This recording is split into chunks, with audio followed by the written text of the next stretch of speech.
All right, we are here ready to do our Pentagon draft with the guys from Ship Chasing, at least 2/3 of them. Here with Hassan, as always. We were just talking about what we did last year and how awesome we drafted our team and how much bad luck we hit. So maybe we can turn some of that around. We are drafting from the 108 again, same as last year. Did you guys tweet this out? Can I retweet this somewhere? If you want to share it. I'm looking for like a way to. Was it just you guys got to work on your promotion? Was this just Hassan's tweet from yesterday? I sent one today. I'm just gonna go find the one from yesterday and say we're live now. We're live now. Yeah. Right. We're also hiring a marketing assistant. We were, but Ben got the job. Somehow he's going to make it work between all the incredible content he's been pumping out over on Stealing Signals and the Substack. Ben, if you want to promote that, and then Pat, if you guys want to discuss what you guys have been doing, and we can get into what we did last year and head into some of the strategy discussion. I hope some of the guys who are drafting with us are in the stream though, are in the comments. Yep, sure. Ben, why don't you start? Oh, Ben. I have a Substack, bengretch.substack.com. Go for it. I promoted it. Well, I'll mention that we've been doing a lot of drafts on Ship Chasing, and as luck would have it for this stream, we have been nonstop from the back half of the board. This is actually earlier than we're usually in. I believe we've had like 3 111s. We have another one coming up. We've had multiple 110s. We've had multiple 109s. We have a 112, I think, for the first time around the corner. So this part of the board, I feel like we have a lot of reps with, which is good. Would I like some 101s in my life? Yeah, one would have been nice in this entire FFPC season, but what are you gonna do? Yeah, you're telling Blair, who just drew on for a future draft with Sean, who I've drafted with multiple times over the weekend and got the same 3 spots every time, basically. I'm not bitter. I'm not bitter at all. And Blair wants to take Kelsey instead of CMC. I mean, he gets the 1-on-1. He wants to go 0 RB. Yeah, right. I'm got to convince Sean to still go 0 RB. Well, I mean, unless you guys want to betray everything you stand for, you know. We're underway. Hold on. You got to share the draft board here. But I will recap our draft from last year. So on July 21, 2020, yes, that was last year. The quad, which is Pat, Pete, Blair, and myself, we drafted from the 108. We went George Kittle in the first, Julio Jones in the second, Kenny Golladay in the third, AJ Brown in the fourth, Cortland Sutton in the fifth, DeAndre Swift in the sixth, and Kyler Murray in the seventh. If you played fantasy football last season, you'll realize that is 4 of our 5 first-round picks completely missed every week. I don't think we fielded a fully healthy lineup with our first 7 picks at all last season. It should come as no surprise that it was just a disaster. So we're here to get a little bit of revenge. And as we discussed, exact same draft spot. I think we should try to build the exact same team to the extent possible. So what would that be? With the exact same play? And be like Waller. I think Waller's got to be the target. Let's just run it back. Just run the stars are all here. We did it right the first time. We might as well just run the exact same team back. I mean, man, worst could happen. Like you are up next. 4th round, AJ Brown. Like that's Waller goes. Gone, right? What? Somebody's in the. Somebody is in the screen. Oh my God. Now you are on the clock. Oh shit. We've actually got options. We've actually got a lot of options here, right? Like you guys want to talk about this is odd, right? Because there's plenty of running backs. I'd love to get a share of Adams. I have a ton of Hill and Diggs, but I would take both of those 2 guys too. I mean, is that what you're talking about for options? Is the receivers? Yeah. There's plenty of receivers here that we could go. We could go we could go receiver, tight end. They can take reach on Kittle. We could also start with a running back if anyone's like interested in that. Like, but it feels like a little too early for like I don't know. Aaron Jones would be interesting to me, but that's about it. No, I think it's got to be receiver here, just because some of these interesting running backs might make it back. I don't have a lot of Adams this season. I'm okay with 15 that. seconds left. If I'm good with that for sure. Yeah. Yeah. Let's do it. Cool. Who's got the sound on? That might actually. You hear it telling me that we had 15 seconds left. I wonder if our audience can hear it. Yeah, I'm hoping they can because they should know. They should know like the kind of pressure that you guys have been going through this year with like the mains, like trying to create content, have like stream snipers, but then also have this voice pinging you in your ear. You've got like XYZ seconds left. Do you want to also scroll that up a little bit so we can? They can hear it, Blair. It might be on your side.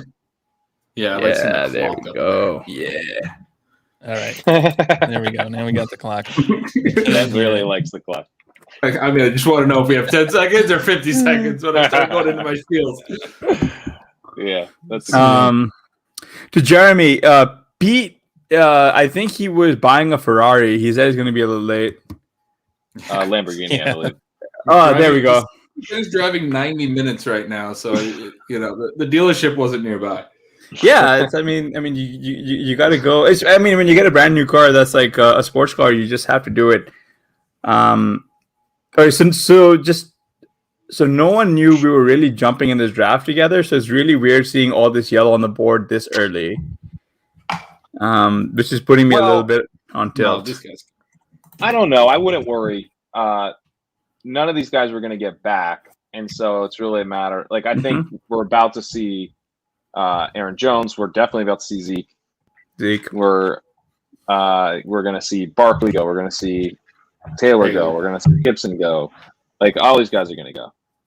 Harris, there we go. See, coming through already. So I was gonna actually get your thoughts. So before Najee Harris ahead of everybody else is an interesting pick there. But before we do that, I did want to get everyone else's thoughts on the Cowboys' offense. So they're all going fairly early. Like there's no discounts to be had here. You got Zeke in the first. You've got like Lamb in the second, Cooper in the third. Can one of you guys like remind me where Gallup is going? And then also like Dak in like what is he in the fifth or the sixth? No. Dak is like in the. See, I've got underdog brain. On underdog, Dak is going like in the sixth. Here, I got those. Last 3 it's more days, like he's the fifth, going right? he's going at 7:01 in FFPC redraft. Oh, last wow. 3 days Yeah, Okay. and over the then weekend. we've been getting Gallup is Gallup. like the 9th. I've done 3 of these in the last 3 days. Are the mains. We've gotten Gallup in like the 8th or 9th round a couple of times. Yeah, Okay. Yeah. he's going at Will Fuller's like in 9:04 in the last 3 days. Nice. So The only question I would have, I guess, if he makes it, he's probably not going to make it to us. But like, would you guys be considering pairing Jonathan Taylor with Devontae Adams ahead of George Kittle, or do you just want to do like a pure zero RB build? Because I'm ambivalent. I think they're both the same. Did Zeke get hurt today? What's going on? Cobra. Yeah, these are the O-line concern. Ooh, Gibson ahead of Zeke. That's an interesting pick. Are we gonna have to take Ezekiel Elliott? Oh my I don't gosh. want to. I know. Please don't do this. If we have to take Ezekiel Elliott, we might have to shut down the stream, guys. Like no one's gonna enjoy this. I think I probably have Taylor ranked ahead of Zeke anyway. But if I have to pick Zeke, I might just prefer Kittle anyway. Part of it is the Adams Zeke combination's got to be somewhat rare. Although there'll be some early teams that have that because Adams was going in the 2nd round. Aaron Jones, because I forgot Aaron Jones hadn't even gone because we could have gone full Packers onslaught at that point. Had we gotten Aaron Jones, right? If you would have Zeke fall, you're right, Ben, that there's going to be some Adams Zeke, but those teams the information advantage. So like you could potentially beat those. Like you'd probably rather have an Adams Zeke combo late than early. I would be very for taking Zeke if he gets here. Yeah, it would be unique for sure. Now you are on the clock. Oh, well, there goes Taylor. So Oh my god. I think we have Zeke, guys. This might be the we'll only never- draft I've been in where I've had Zeke as my highest available running back. Oh 'Cause my I god. have Taylor, Barkley, Aaron Jones, and even Najee now ahead of him, but they're all gone. I had Pete's Gibson gonna- ahead of him at one point. Pete's gonna walk in here and have like a conniption and then leave. Like he's gonna be like, I have No, like, I don't think- like I have Pete, two. I think Pete would be on Team Zeke. Yeah, I know. I agree. Yeah. I agree. Like we just don't see Zeke here. Like, I'm Look, so none of us wants sorry. to draft Zeke on this stream. That's not what this stream was supposed I to know, be. but this is think not it what would it's be foolish about. for us not to draft Zeke. Because then it also gives us so much flexibility to get a Yeah, round discount on 15 Zeke, and then seconds you just left. hammer. and we can just wait until like like AJ Dillon, like all right, Who- if like we my take guess- Zeke, then we've got to wait till like round 12 to get Sure, I'm happy to another do that. running back. yeah, totally I fine. was half expecting Blair to go Leroy Jenkins in the last 10 seconds and take AJ Brown. I really was. No, we're not Oh taking my Zeke. gosh. We're taking AJ Brown. Oh my god! Is this the first time in the history of the like us drafting together that we've actually taken a running back in the first 8 rounds? I mean, this dude goes in the top Well, 7 of every draft right now. What do This we is- do in the KFFSC one? I feel like in like the first 6 rounds there. I think. Yeah, but that's also because that entire room showed up and like mugged us. Like they just ran off with every wide receiver. Yeah, Zeke went. The latest Zeke went in the 3 mains I've done since Friday are. Oh, Pete. Pete It was got a 107. Tesla. Pete got a Tesla. There's no way he's just like posting this from his Tesla, right? Yes. Oh my god. It is pretty wild. I mean, if you like needed any proof that Zeke and any like kind of situation based running back, or we're very excited about situation is what's driving a very high ADP. Like, you need any evidence that those are very fragile types of picks. Zeke Elliott has one offensive test positive for COVID, and we get him a full round later than he was going the day before. Yeah. Like, Yeah, it's just. I mean, it's genuinely. I'm genuinely shook right now because I think in the KSFFC, which you guys should play on because like the format is just beautiful. It's like 1 quarterback, 2 running backs, 3 wide receivers, like no tight end premium. Like was it like two flexes as well, right? Like it's like beautifully sets up for it's one flex. It's the One flex. FFPC set up, but one flex, and then the other flex becomes a wide receiver, and it's not tight end. And that's 3rd round reversal, which is pretty fun. genuinely well worth playing on as well. I saw Eric mention that I did miss his stream. Eric, I'm very sorry about that. I actually am going to be watching your stream not once, not twice, but thrice tonight. So How did that go, Blair? How you feeling? Let us know in the chat. yeah, I'm glad to see that you're posting from the ER. It's honestly that's probably more commendable. So we hammered the running back position like we All always right. say. Got our grinder running back early. Plays Thursday night. When he gets 16 carries for 32 yards and no TDs, we can move him to our bench, which is nice. We don't actually have to start him when he sucks. And that I don't quite understand the panic of the week 1 concern, because with Zeke you actually have the ability to just see if he has a bad game. He doesn't have to be in your lineup. So it feels extra weird that he fell all the way back to us with that additional component. You know. So I wanted to get you guys' thoughts a little bit on like letting the one-on-ones, I guess, this draft season really pair CMC with AJ Brown. Yeah, it's bullshit. It's kind of unfair, right? Like it feels like kind of hoping for 3rd round reversal as the standard going forward. And as much as I love the FFPC, Literally every draft that one of AJ Brown or Justin Jefferson or sometimes both TK Metcalf makes it back, I get angrier and angrier inside, and it happens every draft. Why are Nick Chubb and Joe Mixon going over AJ Brown? Yeah, it's. I hope you're watching. You just why is Zeke going over AJ Brown? Well, sometimes I mean, that's fair. That's fair. It's Yeah, just like there's something when you're getting a share of a guy who like cost everyone else the 105, in the Yeah. mid-second round, it is like tough to. But you're right. I mean, if we were just like putting a list together, I would probably have AJ Brown at receiver. Yeah, that's very true. It's genuinely been fun. Like the AJ Brown story has been really, really fun. Since he came into the league as a rookie, there were people saying you got to fade AJ Brown because Adam Humphries is going to prevent him from being a thing, and that didn't happen. I believe that's happening this year with another wide receiver. with another rookie wide receiver, whose quarterback looked really lost at sea yesterday without him on the field. Did that also happen with Chris Godwin prior with Adam Humphries? Is Adam Humphries just the really good wide receiver blocker narrative? He's the baton hander. He just happens to just hang around until he's like completely outplayed. Yeah, and and Pat is completely correct. There's another wide receiver who, let's just say he's a target of ours. Hopefully he'll make it back to us. Let's just say he's my highest owned player on Underdog. Well, I guess my question is, what are you going to do with all that dough you rake in? That's a good question, Hassan. It is I haven't bought any JPEGs yet, but maybe I'll get into that game. Buy some JP. Yeah, you might actually own 7 punks by the time it's all over, right? No, maybe 7 pieces of 1 punk. Godwin's second season, he was really good, but only got 95 targets because Adam Humphries got 105. It was kind of the clear number 2 behind Evans. Yeah, but back in AJ Brown's rookie season, he just completely, stiff-armed Adam Humphries' career into the dust, and then he also basically completely ruined Corey Davis. He was just that guy. No, I know. I'm just saying. I think it's kind of hilarious that Adam Humphries has not been bounced around the league to block. Block good prospects.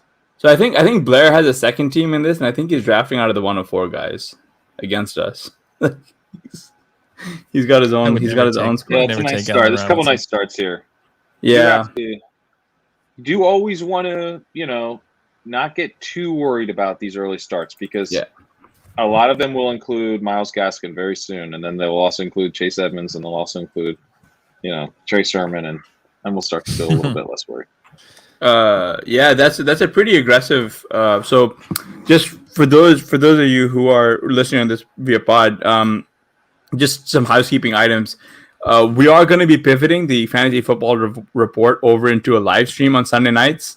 So you guys, we heavily recommend that you guys come in, hang out with us during Sunday Night Football. We'll have our usual content. We'll go run down, interactive with the audience, questions, answers, safe space for people to tilt. If you guys, we can talk about the process. You are up next. We lost Hassan. But we still got the lady telling us wrong tag. Was that from Hassan's computer? That's so good.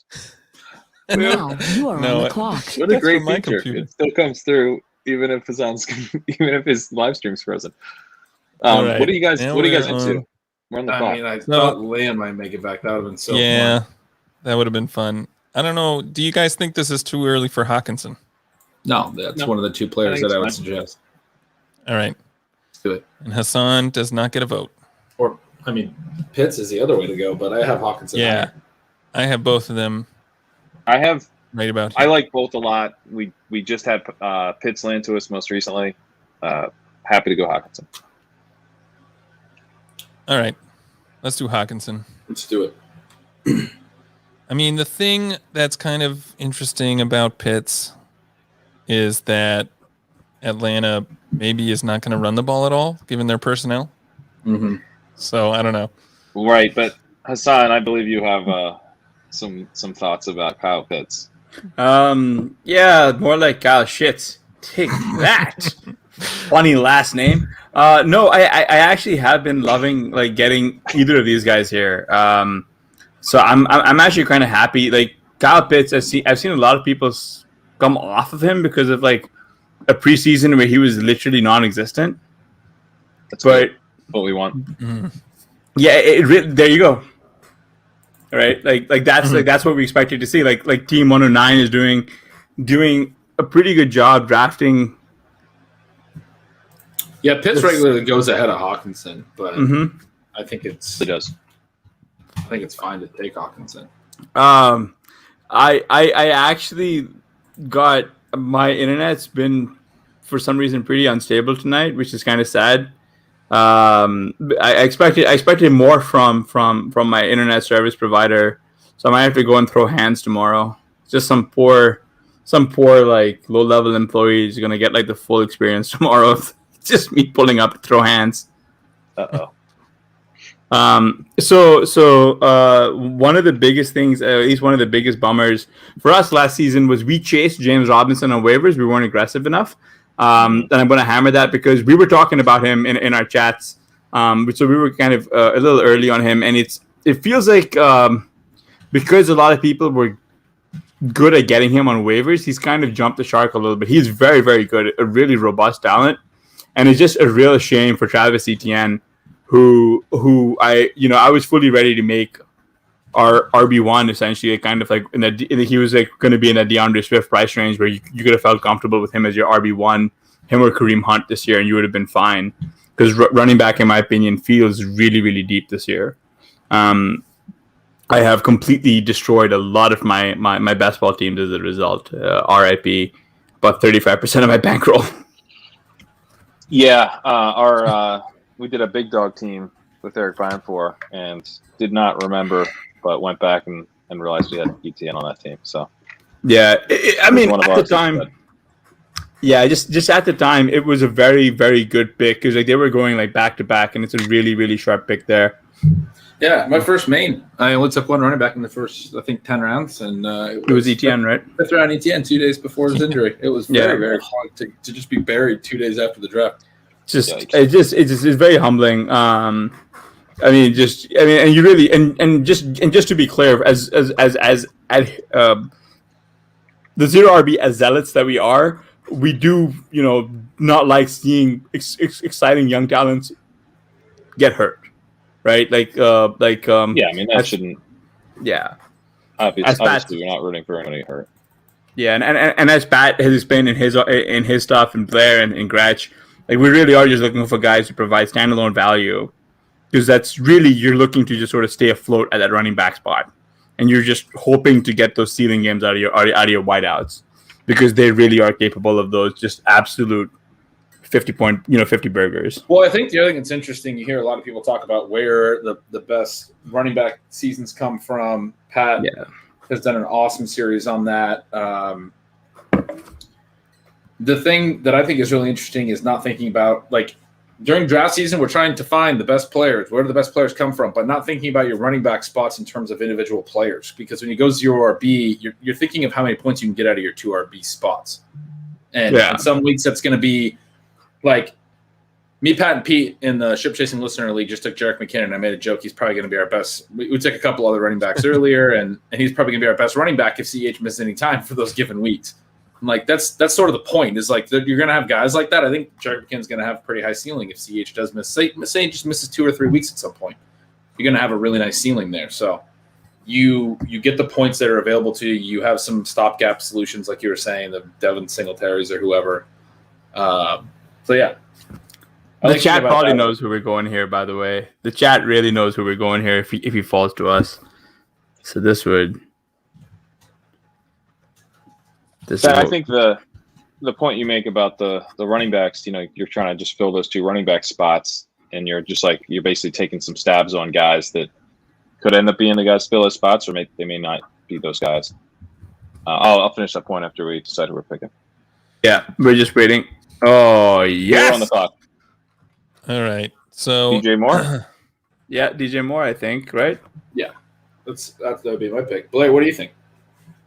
So I probably prefer the other guy we're talking about, but I have seen him come back to 509, I think. So I'm good with Moore. Everyone's asking when Peter Overzet will be joining us, but he is emailing us from his Tesla. It's actually kind of impressive, really. Like I've never been more impressed with a guy who can like afford a Tesla and a Ferrari or a Lamborghini in the same night. I guess just driving up and down the coast there, buying luxury vehicles just because he can. Doesn't even care about the depreciation. Is there a larger like inside joke to that bit? No, I'm just trying to make a bit about it. About Pete buying cars? About Pete buying cars. There's absolutely nothing here except for the fact that he was very, very polite in telling us that he was unfortunately going to have to miss a little bit of the stream because his schedule changed. But he will be joining us. His schedule changed, which became he's buying a Tesla. I like it. I wanted to just mention on Ben's point that, we're trying to basically do that with all the positions, really. Like when you're taking these wide receiver bets, you're looking for guys. Like that's why we like the breakout profile so much, because we're looking for guys who are going to hit big, and ultimately we're admitting that we're going to draft some busts.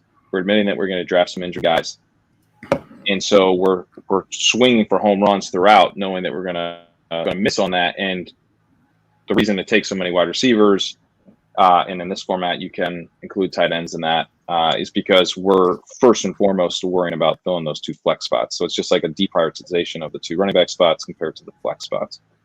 And for those of you who do want to like understand like where that injury stuff comes from, I think 5 of our first 6 picks last year all got hurt, right? So Kittle, Sutton, Julio, AJ Brown, Kenny Golladay, and DeAndre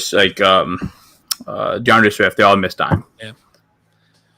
So Leonard, so like the word in Julio is actually really interesting. He's actually falling like pretty far now to where this actually becomes a very real question of, do you want to draft him as your wide receiver 4, wide receiver 5, right? Like I think that becomes really interesting, and it kind of like is the texture of your team, like the shape that your team is taking. In terms of best ball, I actually have managed to stack him, Ryan Tannehill, and AJ Brown on the same team, and I kind of have been really lucky because Julio became my wide receiver 5. And Neil, to the question of would you rather have had Woods and Mandrews than Hawk and Moore? No. Like I think we'd much rather have had the way we did it with Hawk and Moore, because like DJ Moore is at this point gonna, like, we do think that if he does have one of those Stephon Diggs level seasons, like this mid-4th range is fairly robust for your wide receivers. Like these guys have such a incredible breakout profile. Like this is really where that differentiator comes from at your wide receiver 2, wide receiver, like, or flex spots, I guess, in the FFPC would really come from. I have Woods over Moore. If ADP wasn't a factor, just be taking Woods first. If I want some Woods exposure, so sometimes I take Woods. Obviously, take him over Moore to get him. But yeah, just if I had one draft, I knew I was only getting one of them, I would take TJ Moore. Grant, you really want to take Julio there over Michael Thomas, if only because we know Thomas is going to be missing about 6 to 7 games. So you really want to just not have to deal with the injury concerns. I think there's a very like a 5% probability where Michael Thomas simply AJ Green 2019's this season. Like he's just not going to come back. Like and if he comes back, it's going to be like 3 points per game. Like that's a very real, like 5% level probability, but it's also just enough to where you don't want, like I just don't want that level of risk. Like it's just one of those where I see Michael Thomas go, and I know some high stakes guys are really on him as like that really later round wide receiver pick. It's just not for me. Because I tend to not build my team so where I need to be taking him and then hoping he comes back in like week 7 or 8 and then he like plays up to that level. I haven't been taking him much either. Yeah, I think I have like 1.5% of my portfolio is like Michael Thomas. That was because of FOMO before like the injury came out. Like, yeah. Ryan,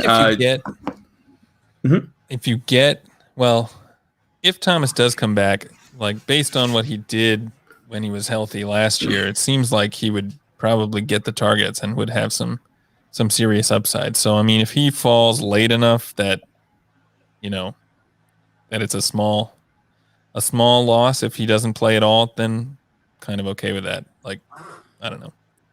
I feel like a lot of the Get teams that past the mind up. eighth.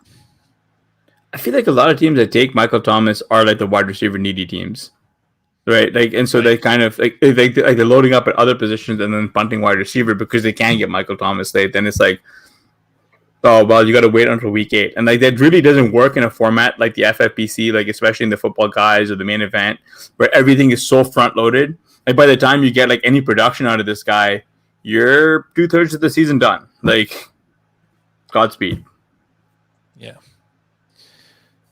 Yeah, I mean, Julio's also coming off. He was injured last year, coming back from that, and we know that usually trying to come back from injuries is not as easy as we like to think. So, I think probably the same sort of risks are there for him.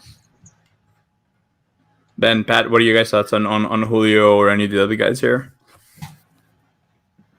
Michael I Thomas. haven't been taking much Julio, but normally I don't have to think about it too much. Yeah. Okay. Yeah. All right. I was about to He's say, gone usually also. he's going around like before 11. Judy. And I'm always Right. taking Judy, or Yeah. I like Chase over him. I like Chase Claypool over. So he's not really in the picture. I got some exposure earlier on when the rookies were all cheaper and the second-year guys were all cheaper. But now that it's like kind of a direct choice between those, I've had a hard time taking it. Yeah, I don't know. It's just one of those things where pick your poison.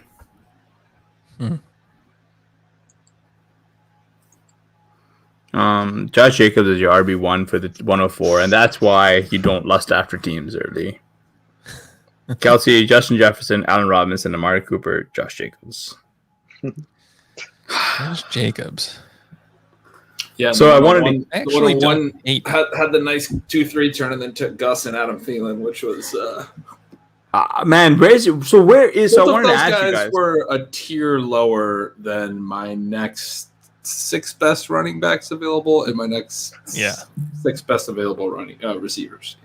At least 6. If the 101 is listening to this, I genuinely recommend you sign up for receiving signals. We're up. Oh. We're on the clock. That's So- Chase Claypool. There's a few. I have Deontay ahead of Claypool. Yeah, Deontay went ahead of Deontay went Claypool. already. Oh, I missed it by a lot. Okay. And then Chase. There's one guy. Yeah. Do you have anybody else, Blair? I'm good with in either mind? of those guys.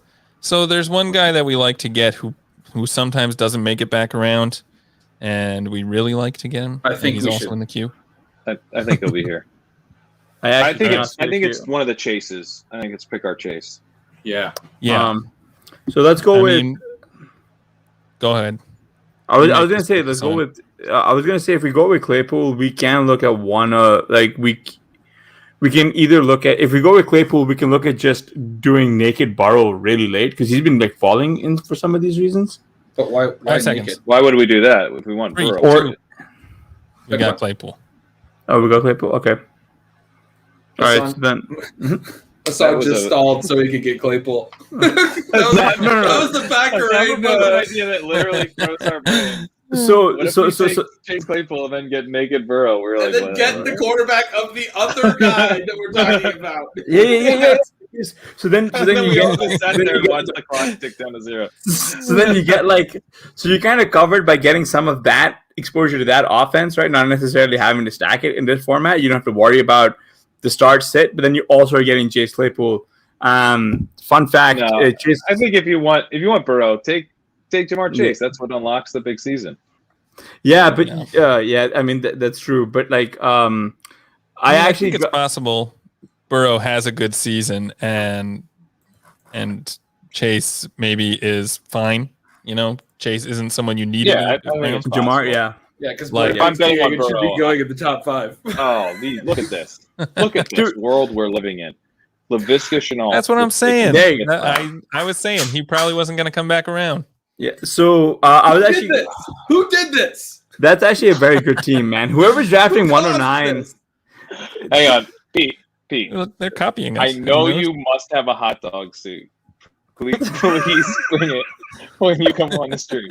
I had one at one point that I wore on a stream way back when I was with Roto Grinders. My daughter wanted to be pizza for Halloween one year, and I had a hot dog suit. I wore it. And there's some people in the fantasy community that still have this picture there. Someone sent it to me just a couple months ago, me in a hot dog suit. Oh, we need that. We need the who did this of you actually in a hot dog suit. How do we not have that? Team 9. I don't have the picture anymore, and I don't have the hot dog suit anymore. We moved. If anyone's listening knows how to get this picture, please send it to us. I'll have to find it. I can probably find it. So Team 9 is in the chat, probably with us. That is very true. Dave, would you have taken Ayuk over Claypool? Probably not, if only because Ayuk is currently dealing with an actual hammy injury, and I would say that like Team 9 is honestly drafting like in our brains, man. Like that's like I don't know how you go wrong. Yeah, like, that's a mirror draft team right now. It's literally that's the exact such a beautiful same team. That's such a beautiful team too. Yeah, I know it is a little. Yeah, that's a nice. That's sort of like staring in the mirror and talking about how beautiful it is. For those of you guys who don't know, I live in Pittsburgh, and I live kind of near the stadium, and I had a chance to see Chase Claypool in person, just in Pittsburgh, and I've legitimately never seen a man that big. Like you know when they say he's a grown ass man, right? He legitimately looks bigger than the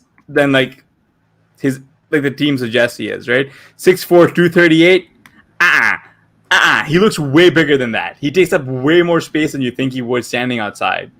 Like I'm 6'0". I could probably ride on this man's shoulders like my infant, like my toddler rides on mine. Right? So who do we want when Team 9 takes the other guy that we takes Jamar, right? Yeah. We're losing Jamar. He's gonna ruin all of our fun. The interesting guys. I was gonna suggest Lamar, but obviously yeah. The interesting guys are not at positions we need, unless you want to reach for someone. Yeah, we'd have. I think my next pick would be a pretty clear reach at this position. Yeah. So I mean, I don't mind reaching multiple rounds for a wide receiver. We could try to see if that guy falls, and we could take like an OBJ or something. Oh well, look. He took Damian Harris. So my God! Let's go! Let's go! Nice. Yeah, that's awesome. We'll take that. Chasing the ship, baby. We got both chases. We got the chase.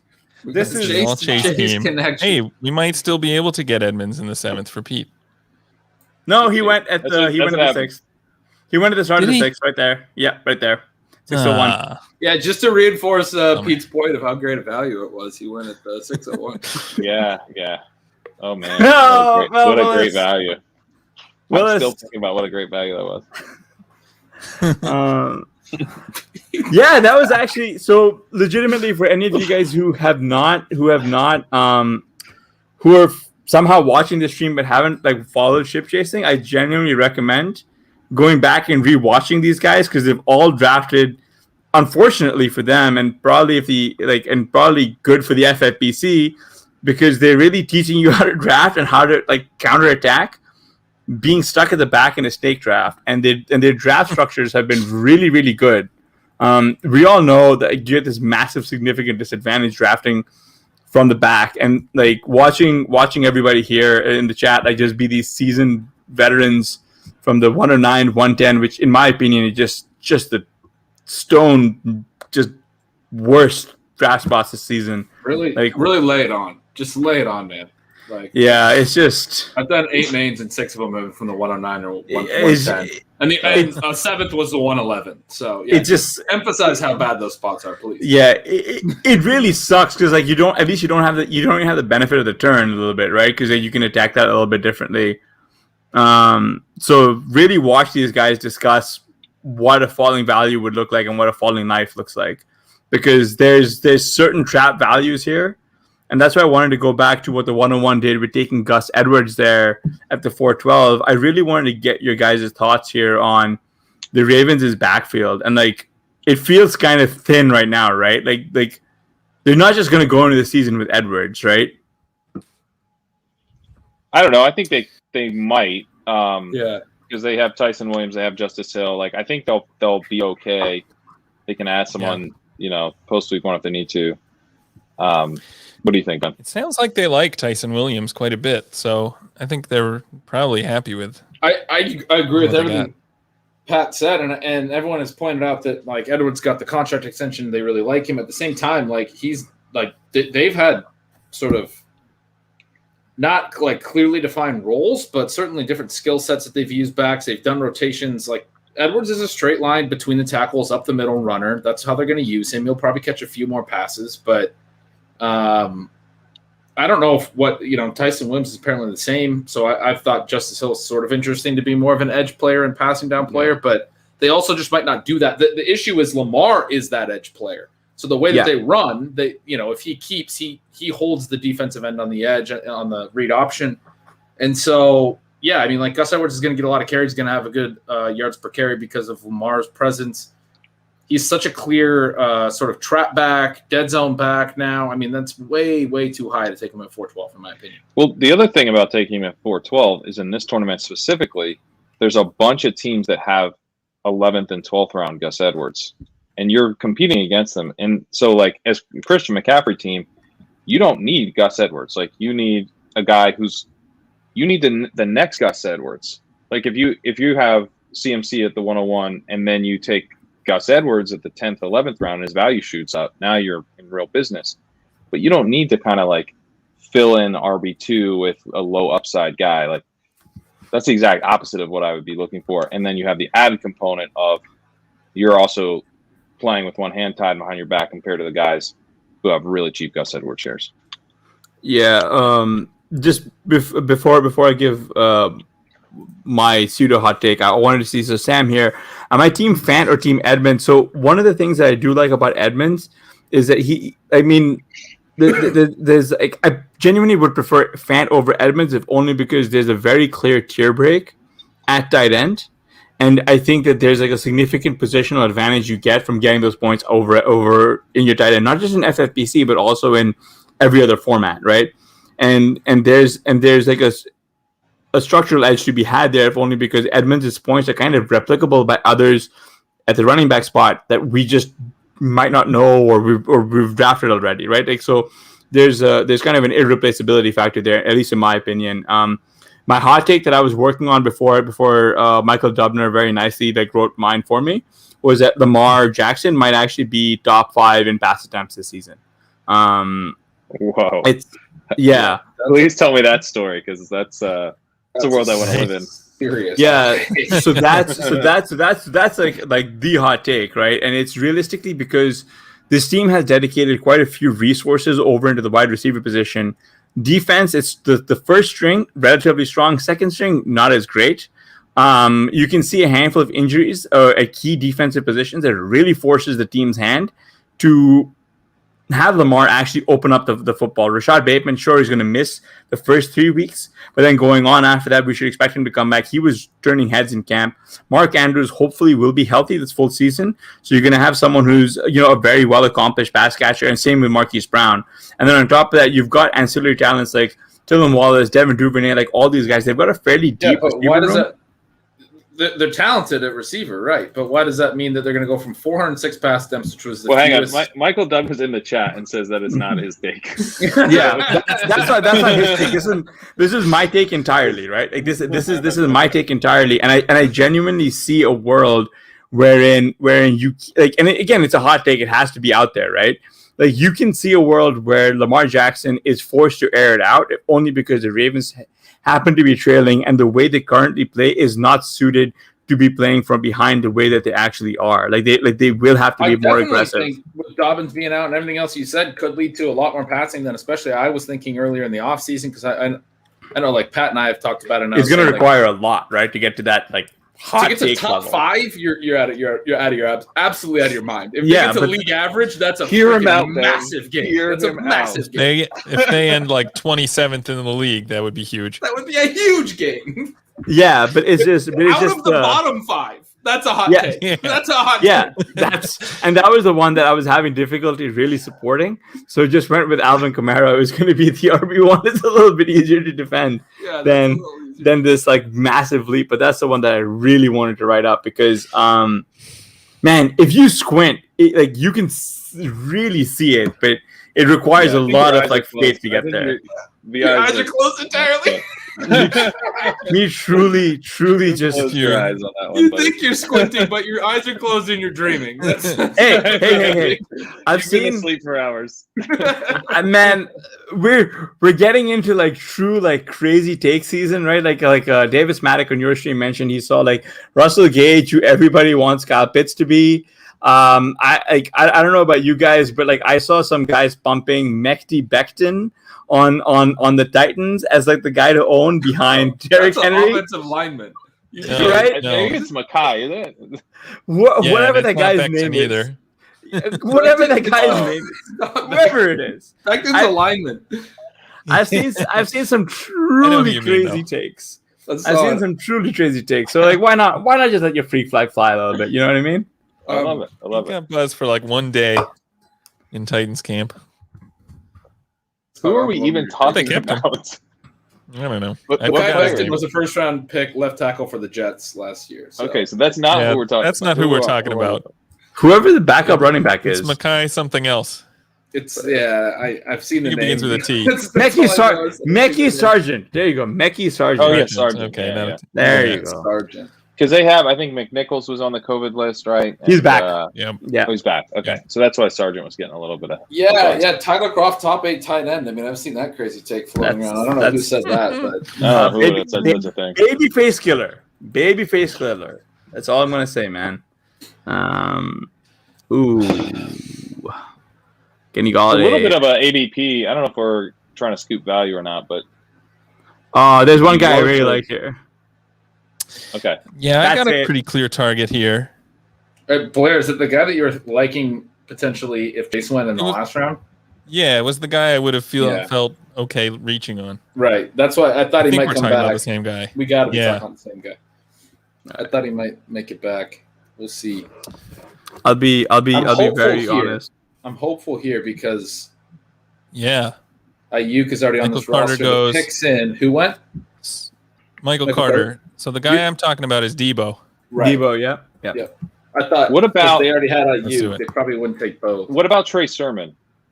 Oh yeah, he was the other guy I Yeah. mentioned in the chat. He'd be interesting He- on the He way is back. a little bit of a value. I just But don't I don't- feel like we need it with the Zeke pick, but I don't draft a ton of them, but this is a really nice value. yeah, It's kind of the Chase Edmonds thing where I was on the other Ooh. side of that, but it's like, you gotta get a cheap share. So wanted to mention it, but I'm okay with Debo if you guys aren't into that. Oh, so I was gonna say so. I guess our Well, we one got- B 15 seconds. we have That's- okay. So It's only our wide Yeah. receiver 5 is my thought on the Debo pick. Yeah, so let's. That's true. let's We get did it. make 2 We'd deep. rather be deep there. Okay, let's do it. All right. wouldn't hate it. Sermon's my next best running back, and I love the call, but Yeah. it'd be Yeah. tough to make another detour with a guy like Debo, who it pretty clearly, like we would have thought about in the last round. I think. Yeah, I think I would. there's a tier break there too after Debo. right. Yeah, I agree. So just as a full disclosure in the private chat, I actually was bringing up Trey Sermon as well, if only because like kind of what Pat was alluding to, it's a very clear value where he is right now, especially getting him that much after Raheem Mostert. Also, Darrell Henderson has somehow slid back into like value down. Like I just He's gone already, I think. Yeah, I know. I love the private chat right now. It's just you like asking the same question over and It's just over me. again. It's just me. The guy you're talking about is going in like the 9th round lately. Yeah, it's Hassan. been going very late lately as well. I'm worried about my last few drafts. I'm actually very, very into it, but I'm on the record. In the 9th round, yeah. No, in I'm- the 8th round, I'm into it. in the I don't 8th even round, see yeah, why- I'm very into All right. it. All right. I don't even see why we have to get cute with it. It's like one of the most absurd discounts I've ever seen on a player. Honestly, I'm gonna need someone to explain it to me, like as if I'm 5, because I'm genuinely not understanding this. Like I'm It's not. stale. I mean, It's like news News grinder similar. stuff that's like noise. It's people chasing noise. Is how I'm viewing it. But like, is it noise that offense might just be terrible? This kid just went in the 5th round. Yeah, Like we're not applying that consistently. Yeah, we're not. Like, we're completely not. And James Robinson went in the 3rd, and I think we might have given this away. It's right. I don't know. Yeah, I don't know. we're all. He went in the 10th round in my draft the other day. I want to. That's what I'm thinking. I think he might make it back to us at the 9th. He definitely went could make it back to us on the 9th. He went right at our pick at 908 in my one. I'm just trying to. I don't know. These are over the last boards, three. Over the last like 72 hours, his ADP is at 907. So yeah, that's pretty so close. we need a little. I don't. I mean, I'm not going to pound the table. I mean, for the him, other thing is, I think he's totally fine. I don't have a. Yeah. I don't necessarily have another target in the 8th either. So. And other guys that I like are, I think, more likely to get back. The only other. Really, Pat? Yeah, I think the guy. Yeah, the other guy that we all love goes even later than him. I'll put it in the chat. The only other guy that I was genuinely thinking of. Yeah. The only other guy I was thinking of as like an 8th and as like as an RB2 would be it feels almost too early for him, but AJ Dillon would have been the guy who I would have said. Yeah, I mean I just put that in the chat too. That's fine with me. There's another wide receiver that we like, which I also take. I'm just gonna. Yeah, I mean he's got an ADP we didn't get in the sniped on 10th, Chase, so I'm just gonna start talking about it. Okay, Dylan won. Yeah, there you go. And I'm sorry for anyone who's listening to this because like it makes for very boring content to listen to, but it's just the way these drafts shake out. Sadly, is just how it goes. I tend to take Gallup over. The chat knows everyone that we're talking about. It's not. Yeah, but I don't think any of these teams are in a chat though. Yeah, no. Since this league filled before we even announced it on Twitter, I think we're good. Here's another thing I'll say. Zeke fell huge based on what I would I mean, it's real. It's an injury but it's to someone else, and it's like I think an overreaction to a news report. Then you had Amari slide a lot. So there's already a few of these guys. So anyway, Shark actually in this room seems like the type of guy that would fall to us. So if we in the 9th, I mean, in the 9th, I think he's just based on some of the other slides. And there's several receivers we could take in the 9th or the 10th. We also start to get into the Moors and things. Do you guys want to consider a running back here? I mean, I think it actually would have made a lot of sense, but now Dylan's off. Is there another guy? Do you guys want to go Rojo? I don't mind Sony Michel is an option. Sony Michel's a good option too. Sony Michel's a good option too. You also said dealing Gallup, with people who have cheap Michel though in this. Yeah. I would vote Gallup. Oh, Gallup is actually available? Oh wow.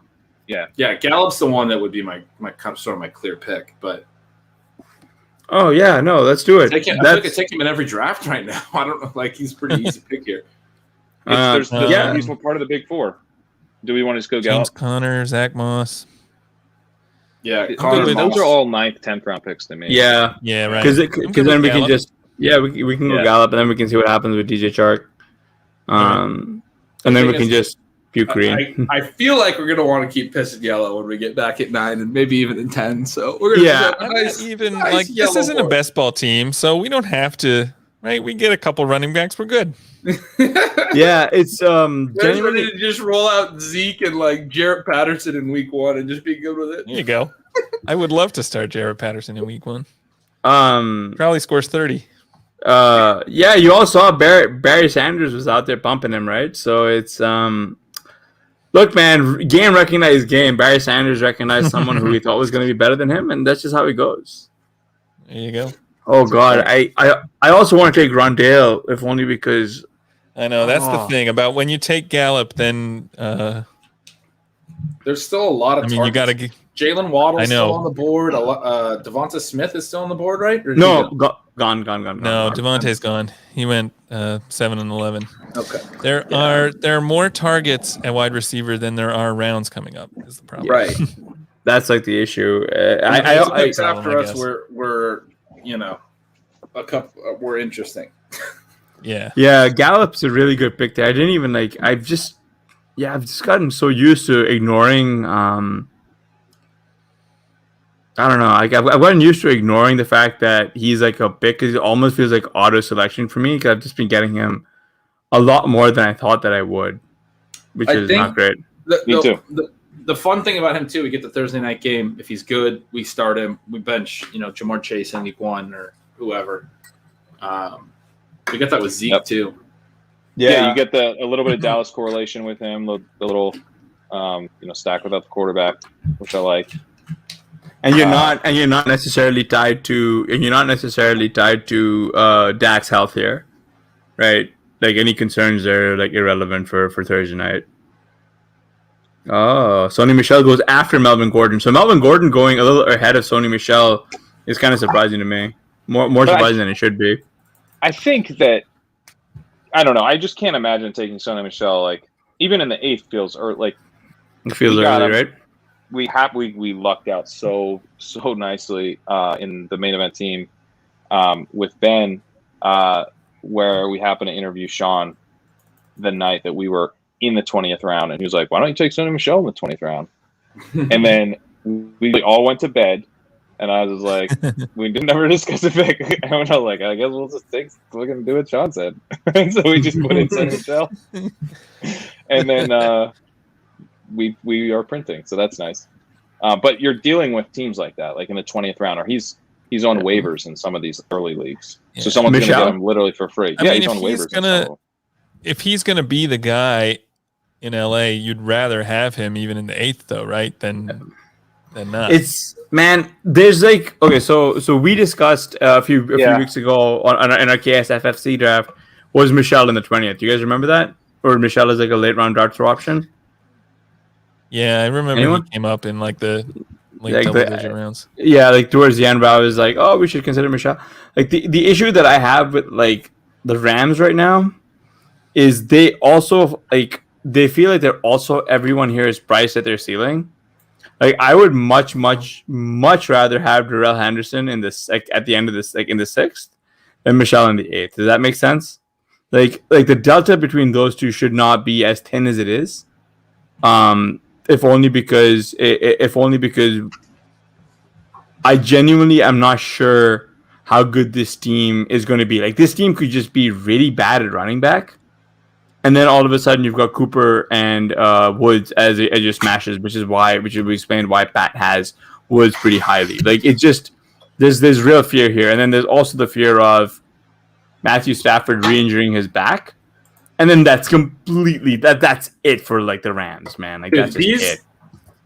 Yeah, I mean that's an argument for why Henderson should be going a lot later than he is, right? So can I just say real quick? Oh, Chuck went, but this is a soft draft.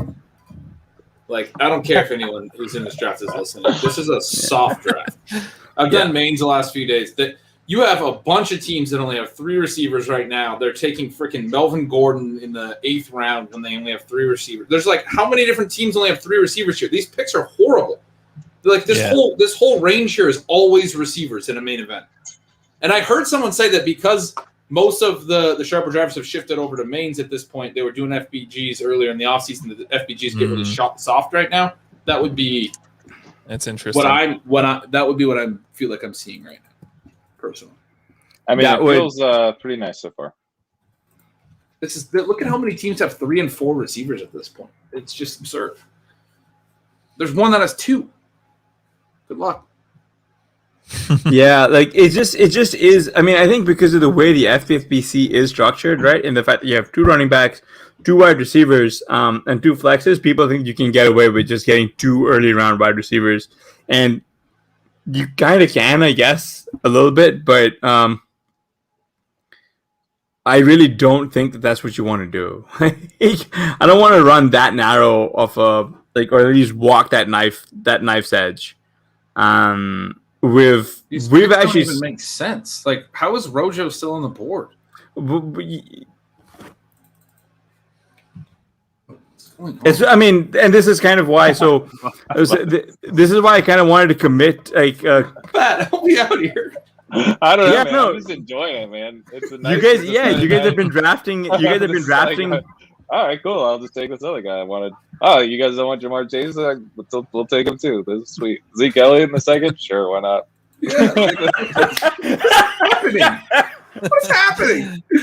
You know, So- yeah, this is where we went wrong in past seasons. We were just drafting too early. I feel like we're gonna have multiple options coming back now. So at receiver. Ronald Jones, right? Around the clock. It feels like Ronald Jones is what I was gonna say because we have these targets at receiver that are kind of deep now. This is a pretty. I would Where's vote he Will usually Fuller. going? I Middle think he's ninth. just an insane value. You want Fuller? All right. I would vote Fuller, but Billy obviously Rojo you guys- says he If you want prefers to talk Fuller, in then we Rojo, have I to do will it. certainly listen. But I mean, we get the Thursday night game on him too, which is really nice. And I think Fuller could swing back. That's if he true. doesn't, we get one of the Moores on the way back. We have 3 options there Yeah, that's true. that I really like. there's also another wide receiver that I think has an absurd ADP that we could take. So yeah, maybe the smarter move is Rojo. Yeah. This Okay. is not. This is what the modified hyper Rojo strat. I mean, we could just take 2 more receivers. I don't mind. I took Rojo. Okay. It's disappointing because whenever Pat says you should take someone other than Rojo, it feels like you have to do it. I think that price adjusted, Will Fuller is the best value in the draft. Yeah, without a doubt. I agree. Yeah. I have him right behind Gallup, Yeah. and Gallup was already the clear pick there. Yeah. It's the only reason I don't take Fuller higher is because you can always get him later. Because you don't have to, right? Right. Yeah. So Like He the is sharp rated thing in the is, 10th. yeah. Mhm.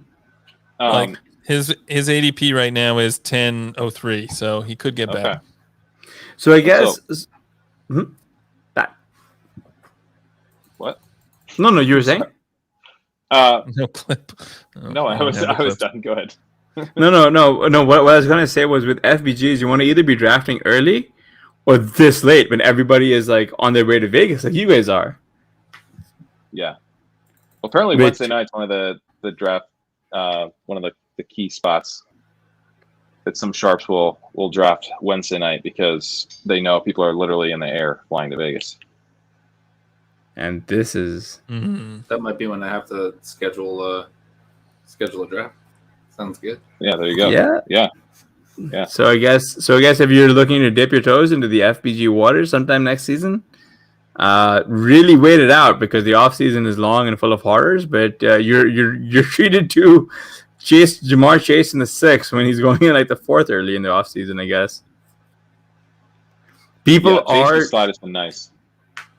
people are disappointed in us for not taking Will Fuller, which you know what we agree, but we're testing the room. Maybe none of them are in here. Maybe we got Will Fuller on the way back. I mean, I think get it's the possible. disappointment, but we're in a situation where we already do have a pretty strong 6 receiver build. And, I mean, look at the receivers continue to fall. It doesn't feel like Losing James Conner, that sucks. Losing AJ Dillon and James Conner is a bit of a kick I don't to know the that we were guy. gonna- I don't know that we were ever going to Yeah. get Connor because they're going to probably go receiver here. Yeah, I don't think we would have had Connor. We would have needed to take Connor. He's a really over. nice pick when you don't have other really nice picks to take. Yeah, Yeah, Curtis Samuel. Let's get him 3 tiers down the available receiver. board. Let's no. just make sure to lock him up. So Curtis Samuel is available much later, and he's on the Colts unfortunately now, and his name's Paris Campbell. Like you can get him just Oh, really man. really late. Yeah. That's so good. What I love about this, I'm kind of learning something new, is that, there's like, and I think this applies to a lot of types of analysis, this barbell analysis, right? Where, you kind of want things on one extreme or the other. And that also applies to Evan Ben Ingram. Gretch, where- Evan Ingram goes right there as your TE1. That's a really good team until you took Brady, Samuel, Evan Ingram. Ooh. Oh, yeah, that is early for Brady. That's really early for Evan Ingram, a guy who was an IR candidate not too long ago as your TE1. Yeah. Nothing's changed, by the way. He'll on be IR that, though, right? Uh, He's not going on IR, is he? yeah, but what are the odds he's like a healthy scratch on Sunday? Well, right. Frank, Still thank Ingram, you, so. Frank. That's very kind of you, but Oh, I'm bummer. hoping. Oh no, the team that has made 3 really good picks. Oh, actually, they've got a pretty good. It's they've not got ideal, a but I pretty good mean- team. Yeah, they've got a good team. we're 6 deep, and we're going to be able to get a nice rookie swing here. I don't know. I still kind of stand by the Rojo pick personally. I'm fine with the Rojo pick, man. Like, God, is this the other receiver you're talking about, Mike Williams? No, Very on brand for us too. no, the other I guy. see the other one with the late. I wonder even if the other one might. Come all the way back Probably again. not. which I mean, there's two guys. Like the chat's been, yeah. Is it? There's two guys the chat's been Let's pumping just pretty talk much all about it. night. Let's just talk about it. Yeah, Notice it's fine. so I don't think anyone's paying attention. I think it's Marquise Brown. Is Yeah, Marquise Brown. Out to me. Hmm. He's part of That's who I the wrote big in chat. four, I would say, of like the odd discounts where Gallup, Shark, Fuller, Marquise Brown don't make any sense where they're going at all. None. So he's, I think he makes the most sense where he like actually had a hamstring injury, which is definitely concerning. But like for him to be in the 10th, he's trending like he's going to play week 1. He's looking healthy. So we did get sniped on Elijah a little bit, but Wait, can I sell you on a slightly different vision of us taking Rondale here, and then taking Rashad Bateman towards the end because of the IR designation, and then because our receiver room is so strong, we don't have to start him, but we just hold him until we can actually start him through the bye weeks. I mean, we Can I could. convince you? Can I Rondale sell is you on going that? ahead of. Yeah, I'm Rondale's fine going with before Rondale. Marquise Brown. yeah, okay. Yeah, Well, I'm Pat's fine fine with with I think Rondale. Marquise figured Brown he might was. make it back. Yeah, I figured. Yeah. I just want to mention Marquise Brown as part of like that tier of guys. Yeah. Now it is a little bit more health related, as I said, so I get it more with him, but still, like the discount right now on Marquise Brown is pretty wild. It doesn't make. Yeah, it doesn't. I mean, I'm totally with you. The only reason is because like I've really gotten, and this is something that Michael Dubner tweeted out, was Rashad Bateman in best ball also is just giving off those like AJ Brown in the final round level vibes to me right now. Like I don't know about you guys feeling it, right? But when you draft wide receiver heavy, it allows you to take that supreme like IR discount on a guy like Bateman who we're already really enthusiastic on. And it's all upside when you're getting him in like the final rounds. Like there's like your opportunity cost at that point is like running back who might get 3 points a game, wide receiver who might get 2 points a game, Rashad Bateman who might get like 18 points per game come week 10, right? Like I'm not so sure about you guys, but like that, like that's how I feel. And Zach Moss goes to a team with three running backs. Yeah. Sorry, we have running back options. I do do. think there's still interesting receivers, including the guy Pat's mentioned, but a couple others that are. Right. There's quite a few. Like, and I guess this is what people mean when they say like wide receiver is deep. But like wide receiver is deep if you unlock a very certain structure. Like, Well, this is one thing I Sorry? wanted to ask you guys. What are you guys thinking about quarterback? can we get Hassan back? really wants to wait. I would just like make a heuristic of where we just wait. Like I'm completely ambivalent to taking QB here. I can see the guy. I think I'm in your head. I would say that he could be a really good 11th round pick. There's a few. I think few he upside might plays hang that are- around. There's a guy that Ben, I feel like you weren't in on, and now I've heard you mention you're more in on. So I would like to take advantage of that. Who's that? All right. Get a share. Put Who him is in it? chat. I don't think it matters. You mentioned on Stealing Bananas that you're starting to warm to him.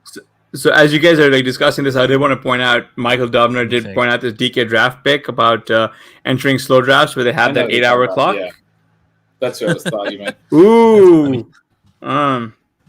So I heard do you mention mind that. I do was like, oh yeah. Yeah. you mind pulling that up there? Which this tip. Yeah, there you go. So Right over your face. When did one they of switch the- over? When did they switch over? Dubs, do you know when they switch over? So while we wait for him. DraftKings are starting slow drafts, and then they're going to switch over to a fast draft at some point. And then everyone's just going to get autoed. And then that's where you get people who are going to draft ETN and Akers and all these guys who you expected to be DOA. And they're doing that tomorrow, I guess. Goes down to 10 minutes. Wow. Goes down to 10 minutes. And That's then the down to worst. 2 minutes again the next day. So yeah, so if you enter a Wow. bunch of so just block a shit ton of time off and do it. Devin's thinking there it goes. 10 minutes sounds like the worst day of my life. Like I have to keep checking back in. Like Right. just make it a regular fast. Checking 10 every- minutes. No, you just it happened to me last year, and I just had to sit It's on. like the worst day of my I- life. I was Can you just imagine, like, sitting there. You just like you can't start anything. You're just checking all the time. Like who would do that to themselves? I did. Like even for me, that's nuts. I did it to myself accidentally last year. Like I had like 20 going, and then that's where like the limitations of like DraftKings' like app were very apparent. So I was doing where I was just queuing everyone, and then it was just autoing me through, and I was like, oh god, this is absolute hell. I really love that we have I know I've said this a couple times, but the Thursday night thing is kind of, I think, underrated. The Gallup, very Jones. underrated. Obviously, I mean, Yeah. we expect Zeke to play well enough. We're not going to have like really deep running backs, but Gallup Jones could be really interesting. I mean, like if Jones has 2 TDs and Zeke has a terrible game, then we play Jones, bench Zeke, and play one of our other running backs. Like that kind of thing is we're going to be in a good spot to get off to a good week 1 score. Yeah, it's pretty cool.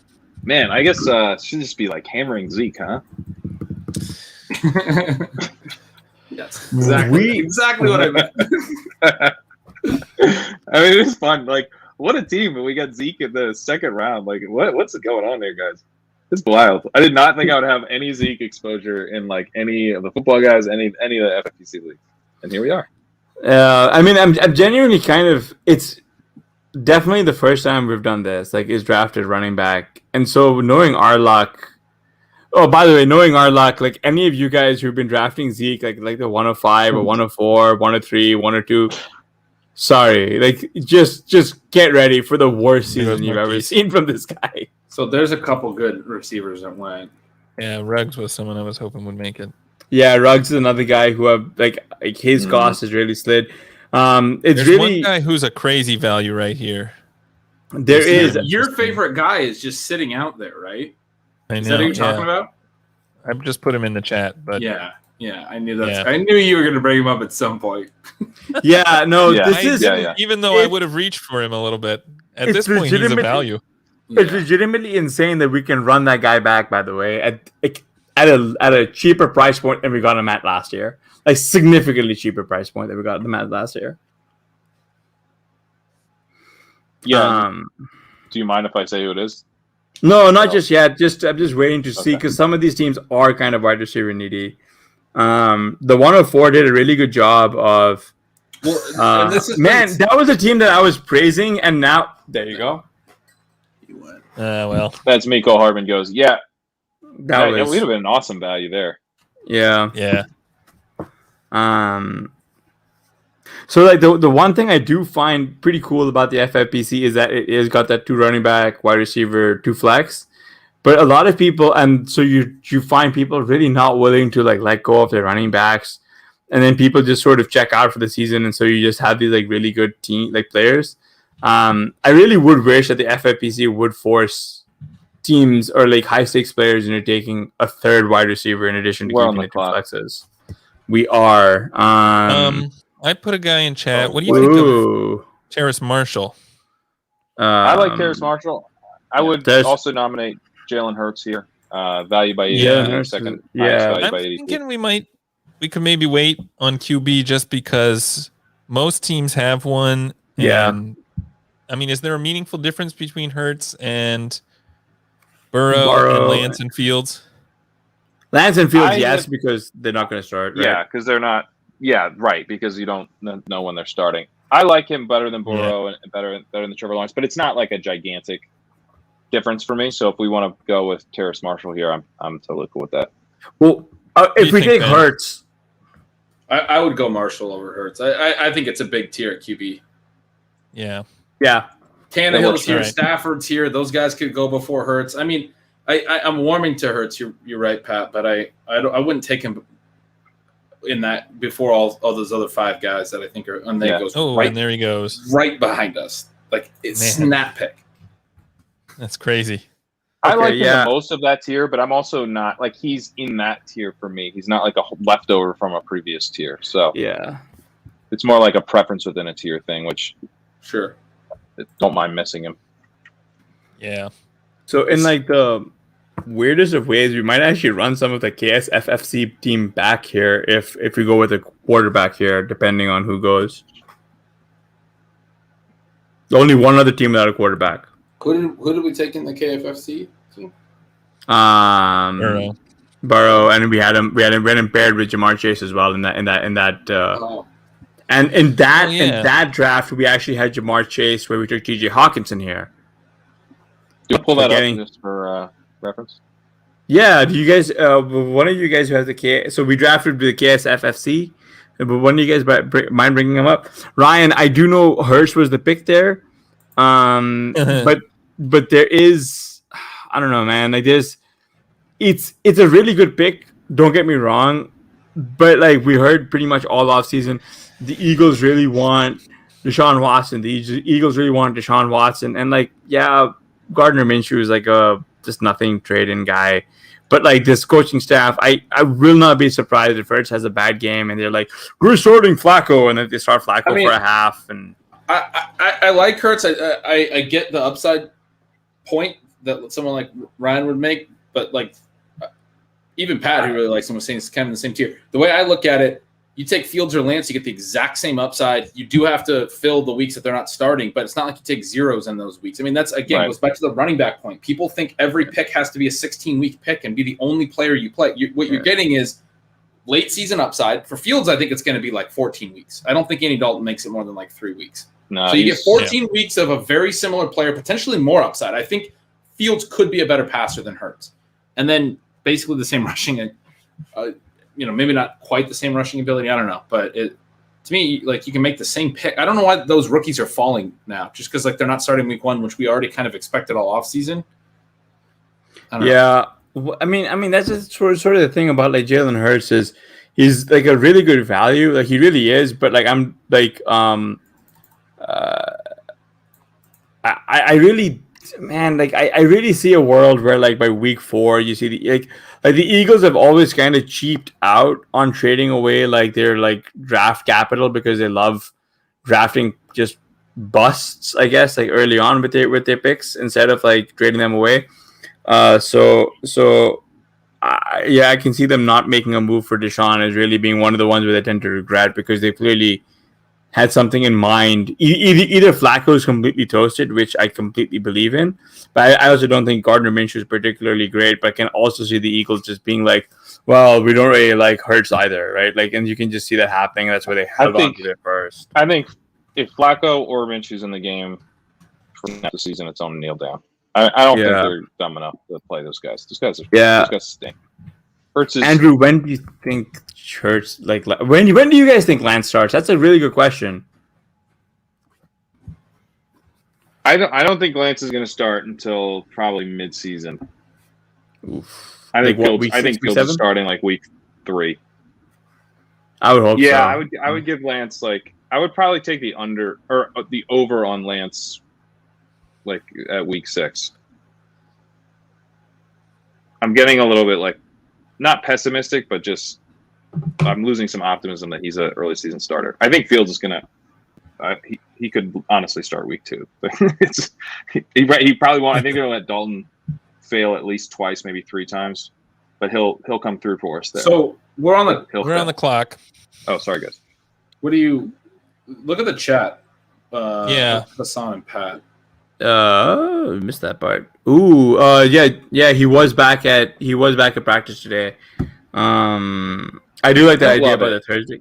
I might actually prefer Burrow here, right? Like, to get that Burrow chase stack. I don't know what you guys. We're talking about is Gio, and which on a Rojo team you normally wouldn't do that, Fields? but because of the Thursday game. Ooh, yeah, Fields. We want Fields. We're gonna have to take him by ADP. You prefer Fields over Burrow? And then we can just have a bridge guy. Burrow slips. We could potentially get both still. All right. I like Fields. Okay, let's do it. Has fallen to the later 13 at times.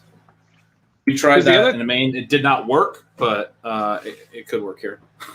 we The other took thing I Fields. think about with and I think this is a reason to pass on Hurts is like what can you get later, and you can get Burrow's profile later, like a guy that we're just banking on to have a really really strong passing season. It's not as good of a bet, but like the upside that Fields is going to give us as a two-way player, is not available after he goes. Like it's just not like. Everyone else is much thinner bets than Burrow to do what we're hoping from Burrow, but it's still the same profile. So I like him. I like locking him up. And then I think Marshall, I like the Marshall pick because you get probably the last guy where we're feeling like very strong about in terms of a rookie breakout. Yeah. That's, beyond the just pure flyer range. And so that's something that also was about to dry up too. So we get the last of a tier at both picks in a sense. The Met was the last as well. Someone I would have considered, but Right. we've just had too many wide receiver values to get all these mid-round picks in. And I'm fine with the fact that we took all the receivers. I love our 8 receivers. I mean, it's fantastic. Well, there's also your guy. We can always get our tight end too. Oh yeah, Tyler Wait, Croft who's your season, guy? baby. Oh, right. He went like the 15th of one of the mains I was in. I was like, all right, let's calm down. Let's calm down. How are you guys thinking through waivers right now? Like, because the interesting thing with waivers right now is that with drafts still going on, you can get the data points of the rounds, right, which should in some way correspond to how much these guys are worth in waivers. I don't know if anyone's ever like put the value to that, like a 15th rounder's worth, $50 or whatever, and a 10th rounder's worth, $150, something like that. But Sony Michel is out on waivers in some of these. Right. You've got Marcus Callaway is available in some of these. So there's some really interesting waiver guys of pretty expensive picks now. Yeah, that's I an haven't given interesting that a lot of question. thought I yet. haven't. When do the waivers hit, Pat? I saw you Wednesday. send some names this Wednesday. Yeah, first run's Wednesday at 10 Okay. Eastern. Yeah, So we sorry got- about that. You got to get that figured out. I had to drop because there was a couple of dogs barking, and my dog was barking. I don't know if you guys heard that on stream. I had to go clean up a dog situation.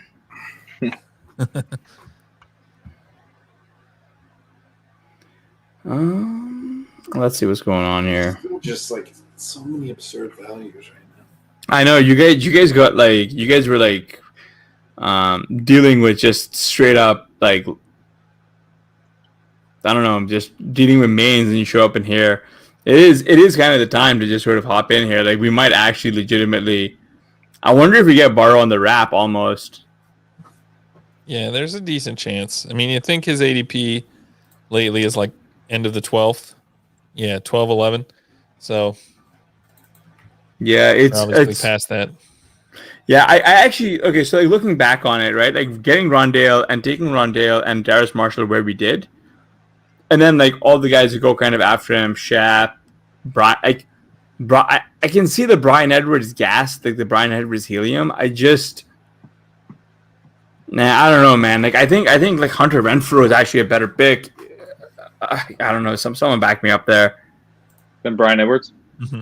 Yeah, I've It's taken cost Hunter Renfrow adjusted. in the 18th round of these best ball leagues sometimes. Yeah, he's And free. Like, let's do it. He scored some touchdowns. He had that big play his rookie year. They like skewed yards per out run that Ben debunked, which was fun. Yeah, But hey, he had 2 of them. He had 2 slants that he took to the house. Yeah. That's all I need. he's just. I mean, he's free, right? And, oh, Justin Tucker there in the 13th. That's brutal. Wow. Even that's even earlier than I would have taken him. Like, That's saying something. This guy is like closing it down for the night. Yeah, seriously. All right, I'm gonna take my kicker in the 13th, defense in the 14th. Auto draft, take the wheel. So Stafford ahead of Burrow is weird. Oh my God, we could legitimately. Well, and we might see Tannehill go as well. Yeah, we might. Yeah. Do you think we actually get Burrow as our bridge QB? think it's definitely possible. But Gio's still sitting there too. It's like I know, yeah. I mean, I know people are going to be really off him because he suffered a high ankle sprain, right? And those tend to take a while or whatever to heal. And reportedly, but we don't really know the severity. He's already back at practice. Like, have they ruled him out for this week or anything? Like, he might play Thursday. So, yeah, if Hunter Renfro never starts and managed, he should be started. He could be starting for some of these teams that are like 4 wide receivers through like 12 rounds, right? J.D. McKissick goes. Oh my God. Austin Hooper goes. I was going to mention him. Yeah, kind of the last like actual tight end. Yeah, because I've So glad he went here then. you know, this is probably you don't like him? Blair did not want to take Austin Hooper. Wow, AJ Green. All right, we're on the clock. I mean, Your boys I don't Burrow. hate going Burrow here. What's that? I'm into Burrow. I think that's. Yeah, it seems like We feel really good right now about quarterback because there's Burrow and Tannehill and Lawrence, but I wouldn't rule out all of them going. All of them going, yeah, right? when we say we'd be the first team Probably with two not. QBs. We'd be the I first think- team with two QBs. Yeah. There are But there are a lot three of teams running with one backs I think quarterback, that are though. still interesting. So that's why Yeah. Do we take He Gio makes instead the- of Burrow? He makes the biggest impact on our roster to have another upside bet. Like, we don't know Fields is going to be a star. Yeah. Yeah. Yeah, Right. yeah. I like All right, Burrow. let's go Burrow. All right. I just don't see why any of these other teams would be taking Gio because I don't see the value that he'd have for them. I don't know, man. Because we do have Chase. Like, God, how did we get to stack Burrow with Chase and already have This Fields? late, this like that, like coming out of that KSFFC draft, right? Which I don't know. Maybe after the wrap, we can pull that up and show you guys what the draft board for that looked like.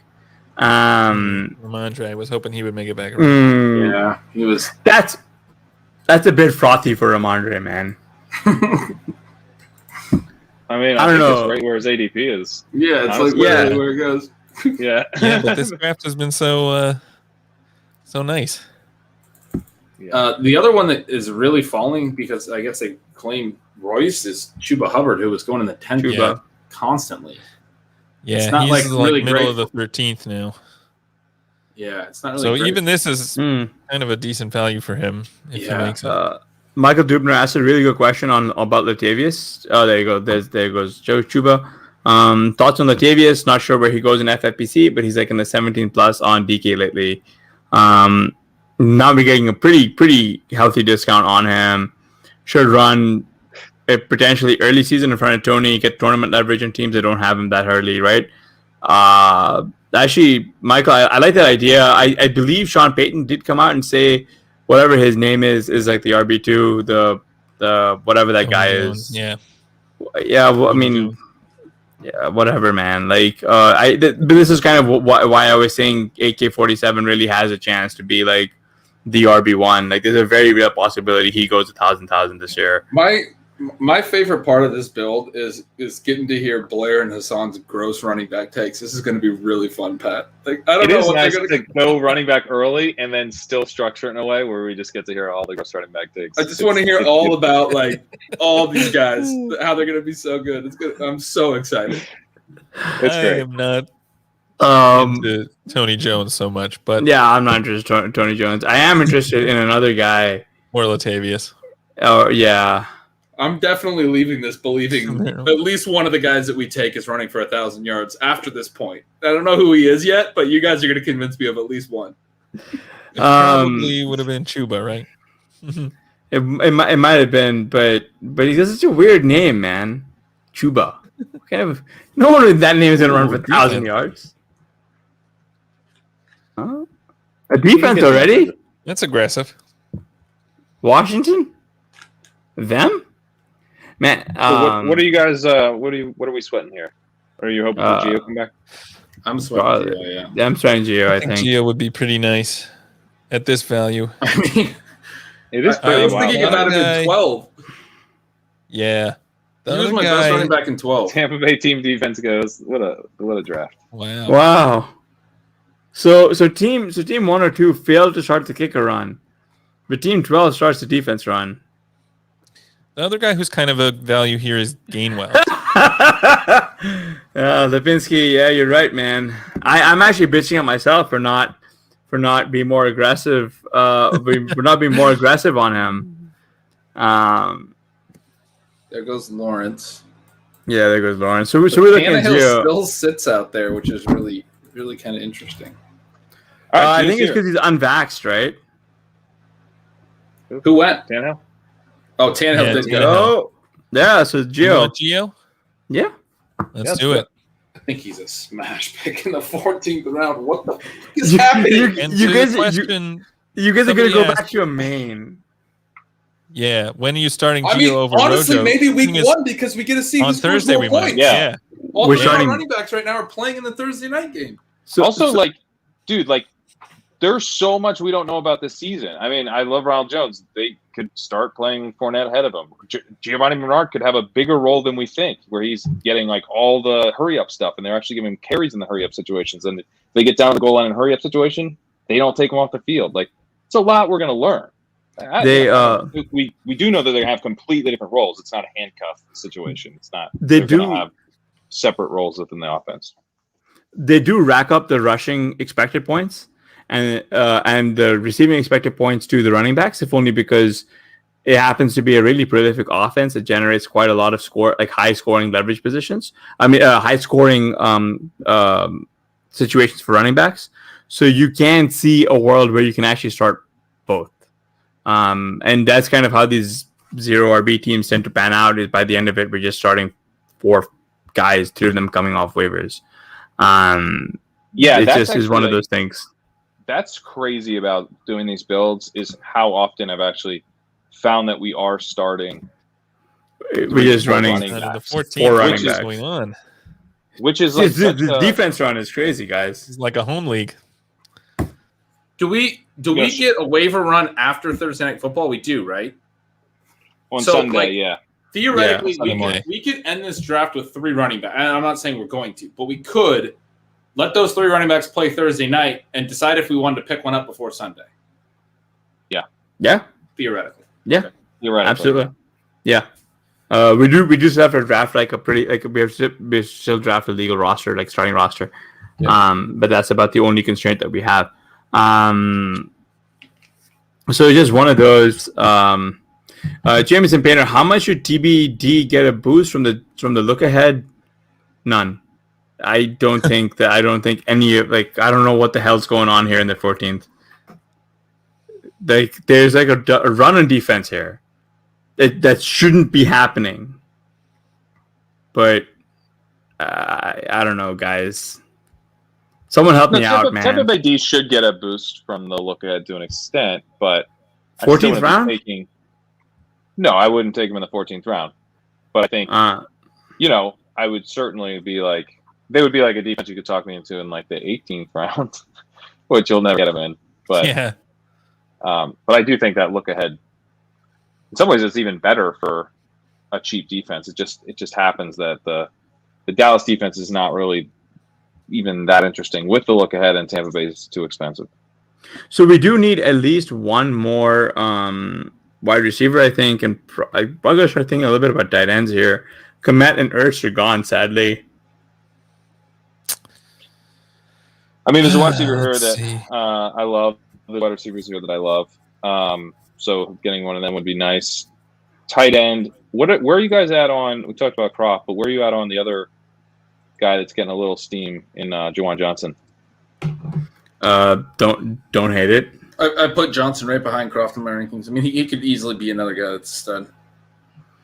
Yeah, Going this early though, I mean, No, I'm it just isn't kind that. of throwing out tight end thoughts because we're getting into the Yeah. everyone's basically Yeah. a full blown flyer. yeah, now. right. Well, did Ferkser ever go? I mean, No, he hasn't gone yet either. He's Um, he's still He's there. semi-real. He's a semi-real tight end. he's semi-real, exactly. yeah.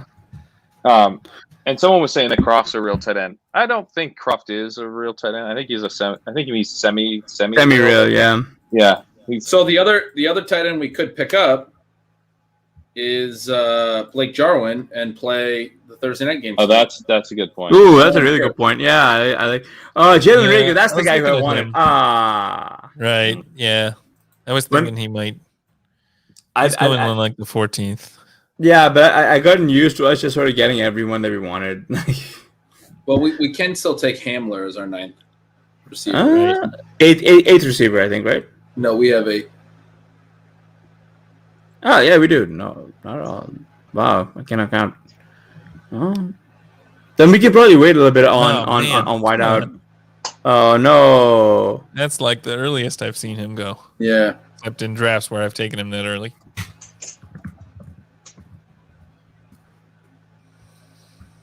Yeah, I mean, I guess that only really leaves like Bateman, Paris Campbell. If you guys want to take another receiver, but we can almost be done with the receiver, right? Diami. I think we have one more in us. Right. Yeah, that would be the guy who I think we should be taking. I guess maybe Amon. Bateman and Diami, I think, are both pretty interesting. Yeah, Bateman, Diami. Blair's in the chat makes some sense. Croft is Diami, Croft. I do like we've got some running back targets here as well. Jarek's also a target. I was gonna say and at this point though, like there's no way. Devin Coleman's also a target. Yeah. He didn't go, has he? No, he hasn't gone. No, he's still there. Among my top available RBs, but like Benny's gone, but Alex Collins is still available. I like Alex Collins. I like Boston Scott. I feel pretty strongly actually that the best pick here would be Jarwin. Yeah, I agree. We get the look ahead. We want the second tight end. It doesn't necessarily prevent us from taking a guy like Croft later anyway. Like we could go 3 tight two tight ends. I really like that too. Okay. Oh hey, got to get your second defense in the 50. Best thing you can do after getting the defense. In the what a beautiful room. You guys are I'm hoping not in you're love with Jarwin, but he's a decent value here too. I'm okay with it. He's by not ADP, even so much the top guy. Yeah. Well, I think the running back I put in the chat is ahead of him lately, but yeah. I haven't. And actually, all of the drafters except one behind us have 2 tight ends. So that's Devin Coleman goes. So maybe he'll make it back and try to hope that Jarwin comes back. I'd be okay. I go either way. You want Gainwell? Is that the? Yeah. I'd be fine with Gainwell. Let's do it. Ben's point about the tight ends. Yeah, maybe let's get a little cute there. I do think I do think Jarwin's a better pick, but I like Gainwell's value here, and we might get them both. Yep. Yeah, I mean they're both good values here. If we don't about every other team not needing a tight end. There's a couple other tight ends we could take, including obviously my boy Tyler Croft, but also a couple other ones.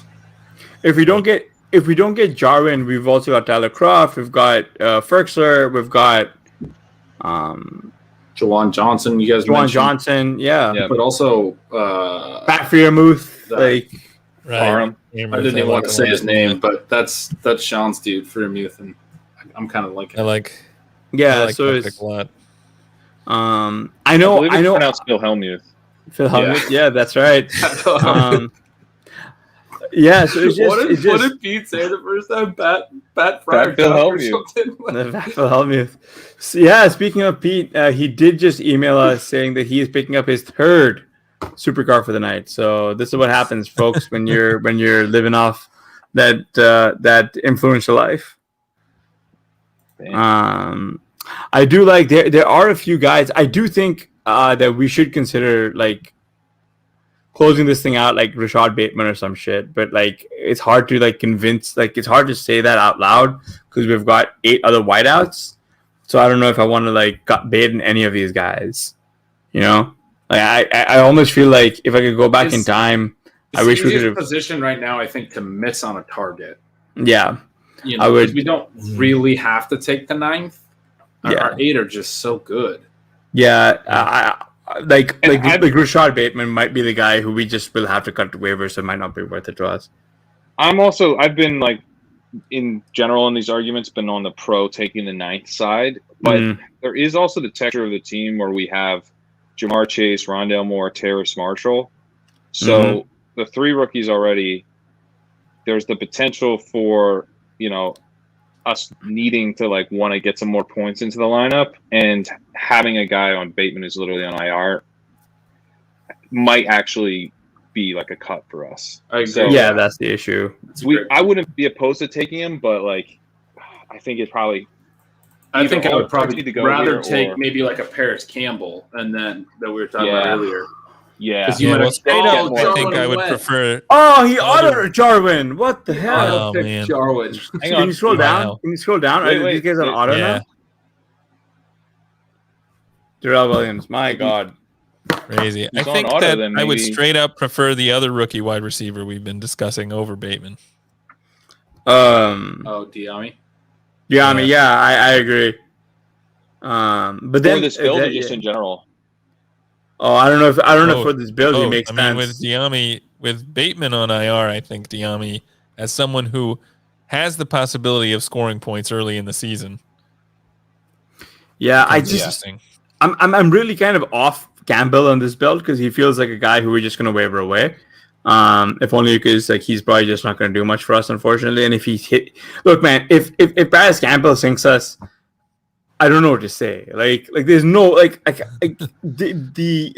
Paris Campbell sinks us, I'm going there to goes go. Bateman. That's easy. Because Bateman.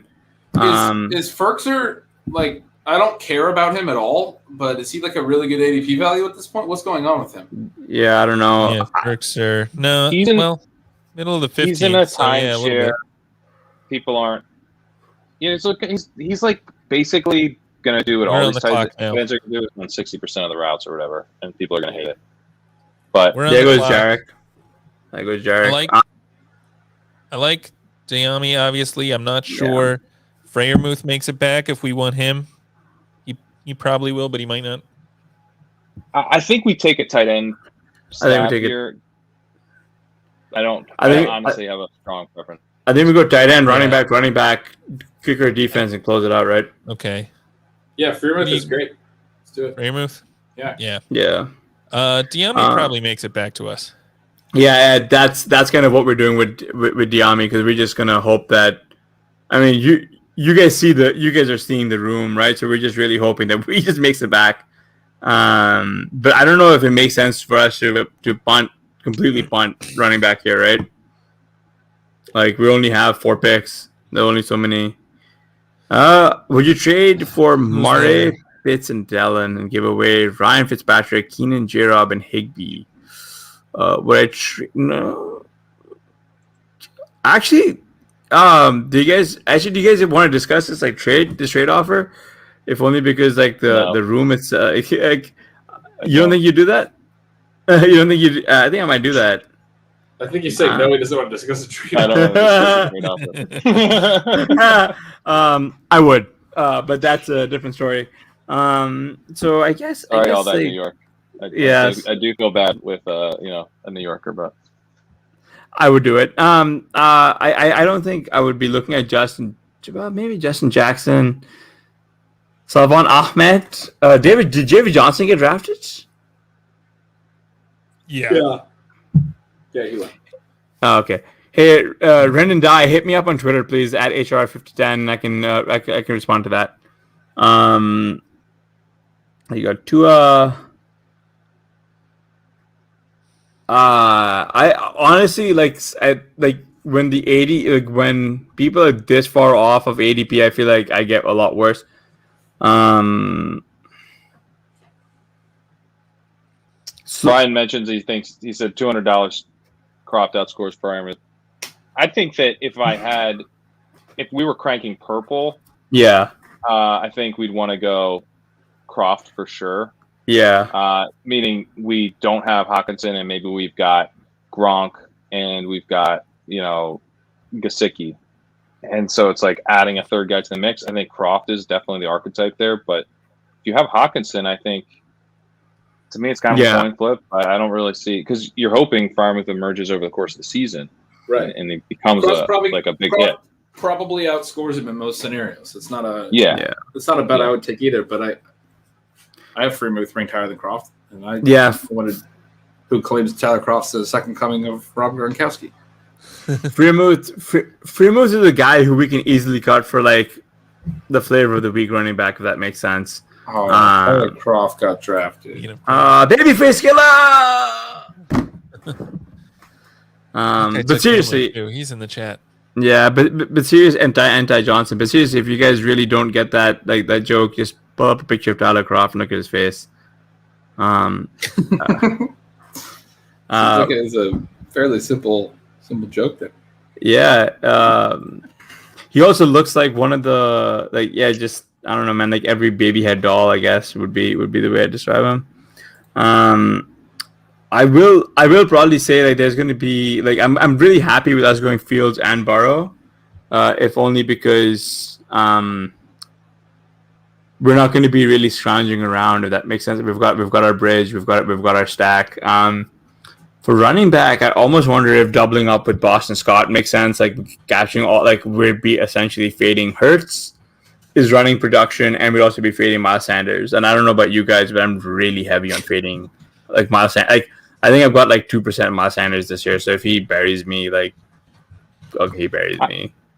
That's actually not. I've done that some where I've taken 2 stabs on a backfield, but I'm not as into it with the Eagles because I'm not sure we're just going to want pieces generally of the Eagles backfield. It's more that Kenny Gainwell might be a star. Like that's what's got me back on Gainwell is the idea that his profile is so strong, production playing ahead of Antonio Gibson at Memphis, led the class in yards per route run. Like he's got such a nice profile that if he is what he might be, then it doesn't really matter who else is there. But that keeps me off of Scott. I'm not super interested in doubling up there. Yeah. Fair. I think. Yeah, I'm not that interested in Scott either. I think there are a couple running back picks who might make sense here. I think Justin Jackson might be relevant in LA.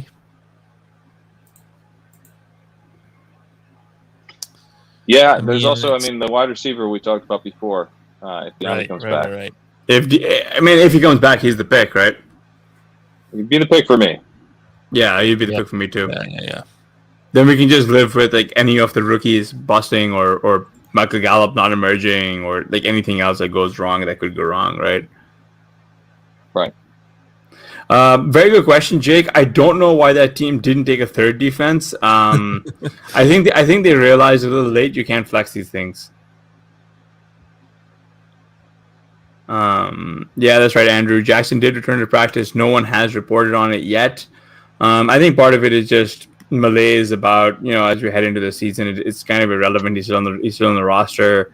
Not much to really say here. Like, Eckler is going to be the guy until something happens.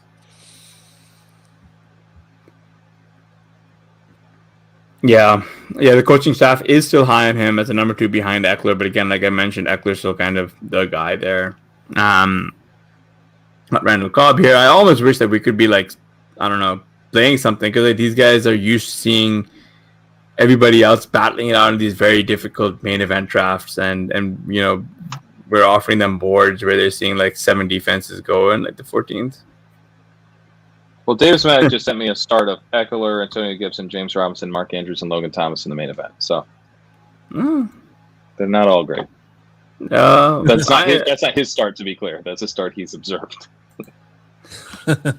Yeah. I mean, everyone's but like all that means it's kind of like the draft where where you are fighting behind the 8 ball like pretty much all season long. It's a bit of a shame in certain cases, but but it's always fun to see guys do battle in some of these, I guess. Yeah, I really think De'Ami is the play here. If if he falls to us, which he might, and that would leave us with one final running back, and would that be Justin Jackson for you guys? Anybody else have any thoughts? Yeah, maybe. Well, we're on the clock now. Yeah, Jameson has a good point about it's De'Ami. De'Ami for me. Yeah, it's De'Ami. Yeah. Justin Jackson is interesting. There are a few other interesting guys. I think Jared Patterson is interesting. Frank is in. So Frank is in that main that Davis Matty just texted you in. Kamara at 105 and Saquon to open. He's in the draft. Oh, beautiful! That's amazing. Wow. Oh, good for That Dave. is quite a start. Frank, what's your team, please? Jake, what is the logic behind drafting 2 defenses? You're asking the wrong people. You're really asking the wrong guys. There is no logic. They're like, I think people can play defensive matchups. Honestly, I could see doing it if you took Tampa and Dallas and wanted to cut one after you saw how many points they scored in Thursday night. Right. Or taking both kickers from that Thursday night game, but I don't understand any other logic. There are 3 teams in this league that have taken 2 defenses. Oh, it's so good. By the way, like, That one at least has Tampa, so they are kind of doing that. If Tampa scores well, they'll play him. If they don't, they'll play Buffalo. But I don't think you even have to do that in the draft. You can just pick up like we were talking about. Maybe they picked Dallas at this pick. Yeah. Oh, 3Ds would be so good. Jared Goff just went. You don't see that a lot. and T.Y. Hilton. What is happening? What year is this? I feel like I'm taking crazy pills. It's so good. I mean, I legitimately thought T.Y. Hilton is going to go undrafted at this point after that like injury stuff came out. Isn't he like a walker now? Like they're like, oh, his back hurts and his neck's all messed up, and he gets around like using one of those walkers, like, and he has to. No, that's just me. What do you think about the corpse of Darrell Williams?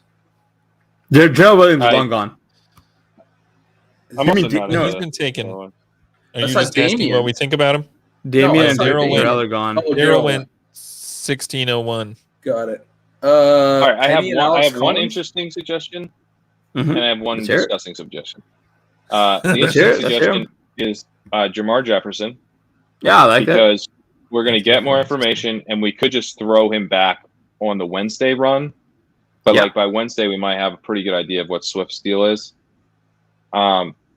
The really gross suggestion is Carlos Hyde, who I've started drafting in best ball. What about Penny or Alex That's Collins? just way too gross. So Penny is gone. Alex Collins, we could Penny? probably I think- get on waivers. Penny went, yeah. Yeah, Penny went. I stopped paying attention. Alex Yeah, Collins We're is- on the clock. I think Alex Collins is a decent play too, because we might hear, oh, he's actually the number 2 yeah, guy. the number 2. Yeah. So We're on the Both- clock now. So what do you think? I like I like Jefferson. Jefferson or Collins. I I like like Jefferson. Jefferson.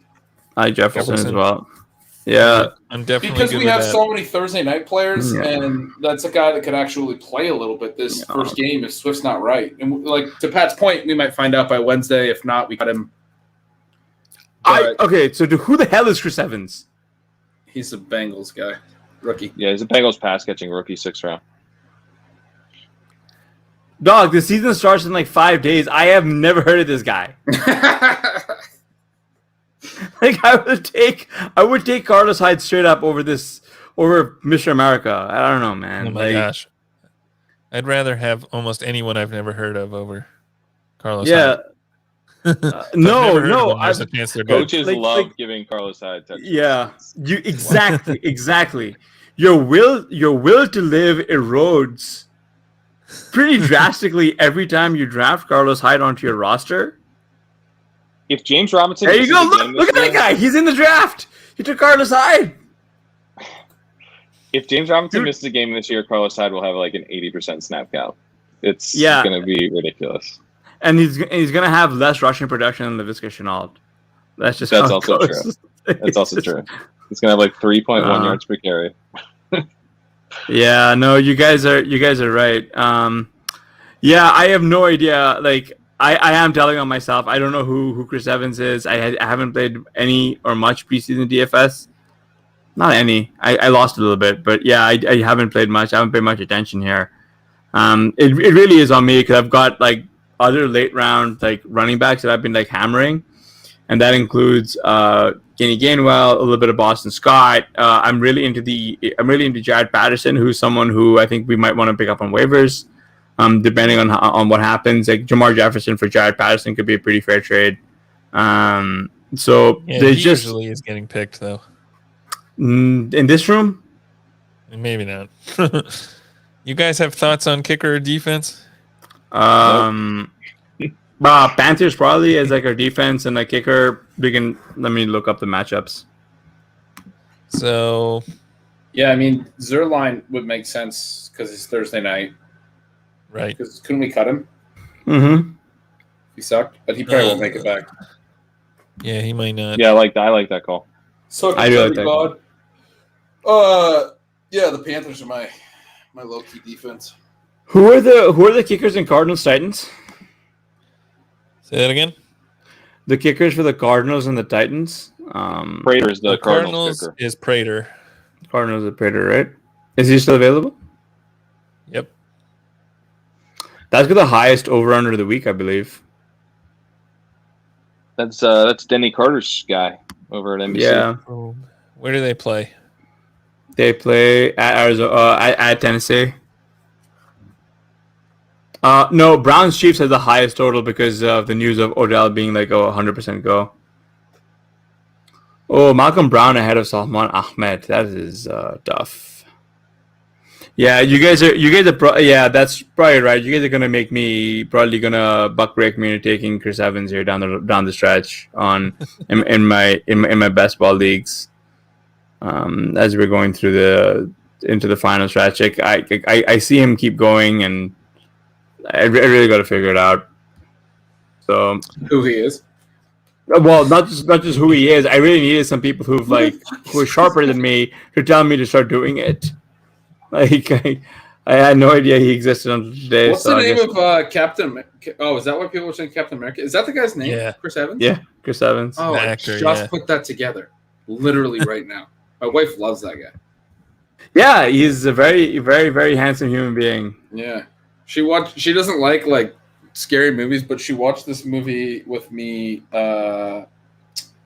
Icebreaker or something, the one where they're on a train, because I had Chris Evans years ago, and she hated it because it's like kind of gory. Snowpiercer. It wasn't that good, to be honest, but I enjoyed actually watching something with a little action. I didn't like that movie. I I didn't know it's either, like kind of a beloved comic book thing or whatever, graphic novel. but Didn't enjoy it. it was better than watching freaking a rom-com. If you ask me. And I don't mind an occasional rom-com, but for the 15th time in a row. It's funny that these teams are taking two defenses, but no one's taking two kickers. I don't Do you know. think man. that's better? Yeah. If you Are you personally offended? Zerline There goes goes. Zerline. sniped on Zerline. Oh, that's a dagger. Does the Dallas defense make any extra sense because of the Thursday night element? No, I really like the Panthers, if only because I wanted to target a home defense against like a rookie quarterback making their first start. Although I'm starting to come around on Zach Wilson, like potentially being better than Trey Lance. All gas, no brakes, guys. That's just what you're getting from me tonight. That was a journey of a sentence there. Yeah. All gas, no brakes. So- Sorry, y'all. Well, we'll see who is. Any- There. Bucher's long gone, right? Yeah. So who's the Browns kicker? I like Prater here. Yeah, Prater's a good he pick. makes it. Yeah, I'm good with Prater. Yeah, let's do it. We don't need to think about it any more than that. That's Denny's Denny's guy, right, Pat? Says Prater's Yeah, the best Denny kicker loves in the league. Prater. If Denny likes a kicker, then I'll just draft that kicker. Yeah. Home team, one of the largest totals of the week. Yeah, why I mean, not? Cliff Kingsbury loves to settle for field goals. Yeah. The dude just enjoys it. So Yeah, it's where my Twitter name comes from, man. Cliff Kingsbury. It's like this guy. I legitimately think I wish I loved anyone or anything as much as he loves settling for like 19-yard chip shot field goals. He loves it. God, He loves it. This team at the 110 has drafted two IR guys. I wonder if that's a very good take. There's the 110 has drafted two guys in IR, and I wonder if they know that there's no IR spots in the FFPC. I gotta say, I love how dangerously thin our team is at running back. Oh, God. Feels so right. We have two rookies that were day 3 picks and might not play. A high ankle sprain pass catcher on the same team as the other back that we took, and then Zeke. That's our whole Zeke in there, running back baby. room. That's all we need. That's That's our all whole we need. running back room. That is, Zach that is doesn't really all help we it. need. It is our whole running back room, and this is by far like one of the strongest running back rooms that we've drafted. Zeke in the second, like Rojo in the ninth. I mean, we spent a lot of capital on running back, to be honest. The hyper modified Rojo, guys. This is the next evolution. People are going to be discussing this next year. It's a hyper modified zero Rojo. It's a lot like hyper zero Rojo, but you modify it by drafting Rojo. Exactly. So are we good with the Panthers or anybody else you guys are looking at? Yeah, I like the Panthers. 2 options. Let's see who else. We also we drafted got. 8 rookies, which I'm a big fan of. Oh yeah. It does look like a rebuilding dynasty roster, right?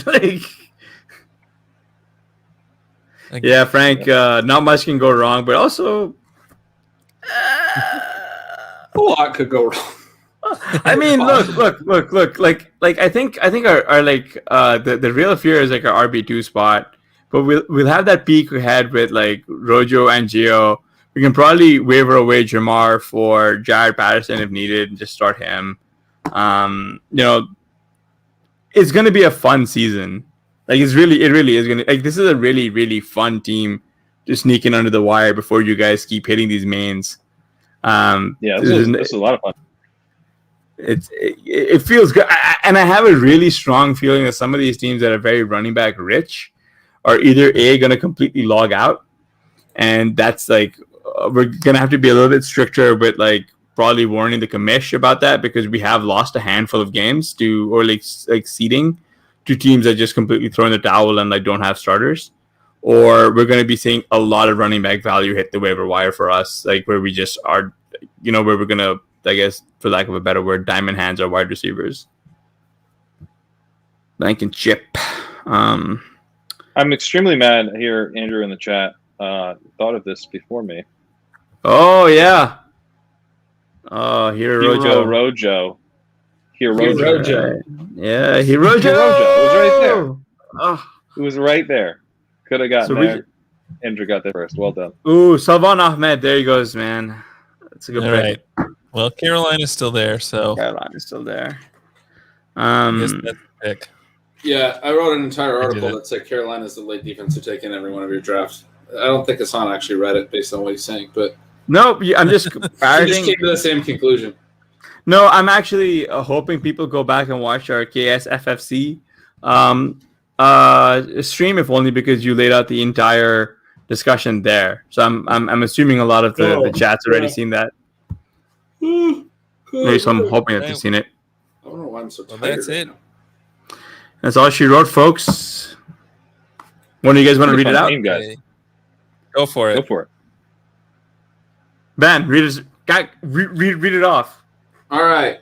We took Ezekiel Elliott, Ronald Jones, Giovanni Bernard, Kenneth Gainwell, and Jamar Jefferson at running back. The deepest running back group in the league. We took Justin Fields and Joe Burrow at quarterback. We took Hawkinson and Freeman at tight end. And then Devonta Adams, DJ Moore, Chase Claypool, Jamar Chase, Tebow Samuel, Michael Gallup, Rondell Moore, Terrace Marshall, and De'Ami Brown. That is a sexy group of receivers. 4 rookies, a couple rookie running backs, a rookie backup tight end, a rookie QB. It's a fun team. What could go wrong? Definitely a fun team. What could go wrong? Team. Please stop. Great values throughout. Really. Crazy to get these kind of values. Can you scroll all the way down? I want to see what the final few picks look like and who's going to be Mr. Irrelevant in this draft here. Ooh. Hey, you would think that these guys are like live streaming with how long they're taking over these like last few picks. Like, all right, guys, I'm going to show you my secret 2 defense strategy. Yeah, I think this is Fisher backwards. But Fisher, I'm just going to call you Fisher, unless that's not your name. Sorry. Says, love it, even Zeke. I would go back and say that the Zeke pick actually worked really, really well because we got some very nice receiver values into those middle rounds where, I mean, we would have just been hardcore 0 RB, which would have been fine. But it was nice to actually have Zeke and just lean into those wide receiver values. Yeah, because there were no I mean, there were basically no spots where we were thinking a running back would be. I mean, even the Ronald best Jones pick. pick, arguably our worst pick because we didn't take Will Fuller there. Yeah. We could have taken a receiver every That's right. round. We could have Even- had like 10 straight receivers to start the draft. Even Pat preferred Will Fuller there. Yeah, I think Yes. what the 2v2 is what? Moss. It's Fuller You and like Moss. Fuller and Moss. Yeah. Yeah. Fuller and Moss versus No, Rojo I and think Rondale. I don't know. Rojo's probably better there. Yeah. Although, I mean, I think we would have still taken Rondale in the 10th. Right. That's the thing. Yeah, that's right. We would have done that. So it would have been more like Fuller and, I don't know, Ramondre maybe. Not as good, man. Like I think I prefer the way we played it. I think the way we played it was the right way to go. Yeah. At some point, we had to take a suboptimal running back pick, basically. Right. Right. Yeah. It wasn't that suboptimal. Right. Especially with the Thursday night. I really do like that for a guy like Jones. I mean, I think he's like the best Thursday night yeah. beneficiary. He could have a really bad game if they decide to whatever, if they get behind, if it gets into a shootout and Gio plays a lot, or maybe Gio's banged up and Rojo runs 20 times. Who knows? We don't know how much Fournette's going to play, We're also fading Leonard Fournette, like synthetically fading him. That's by taking the other two. That feels amazing. Just a fun fact: Leonard Fournette happened to be one of the last guys on the Buccaneers to get vaccinated.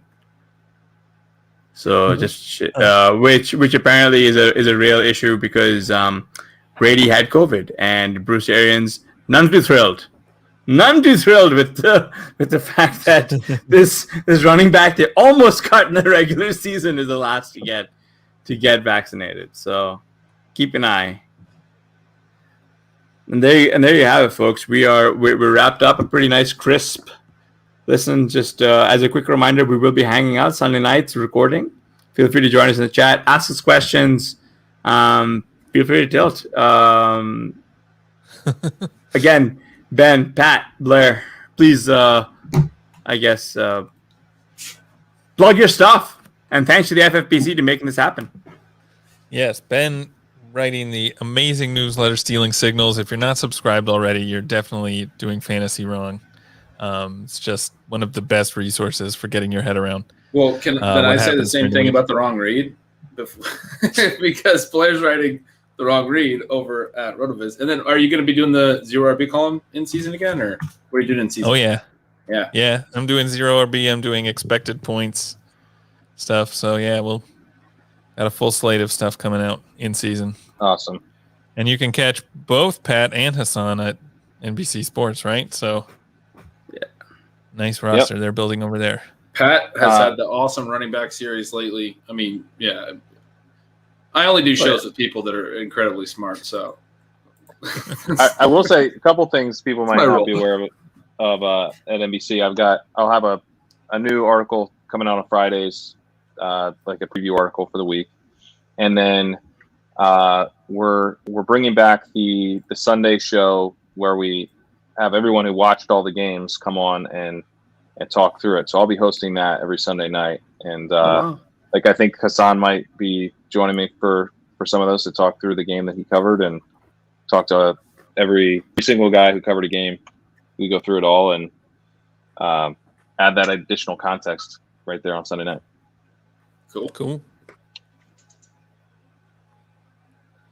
All right. Well, that'll do it. Sorry we couldn't get to see Pete's pretty face on this stream, and he can't complain about any of the picks we made, so maybe it's all for the best. There you go. I mean, Pete's gonna. This is like, could you imagine, just walking in and then being presented with this team? That seems like a dream. Right, Like, this is your here's team here's now. this beautiful team now that you have. He's gonna his brain might actually melt trying to dissect this draft board after the fact. There's egregious picks here, guys. There's some really egregious picks. So I guess that's the trick, y'all. Yeah, draft the week before the season starts. FBG, where it's at. We knew something was gonna get soft. turned out to be the FPG tournament. All right, and on that note, we will call it a night. Thanks for joining. Check back in next week. Bye, guys. Later, guys.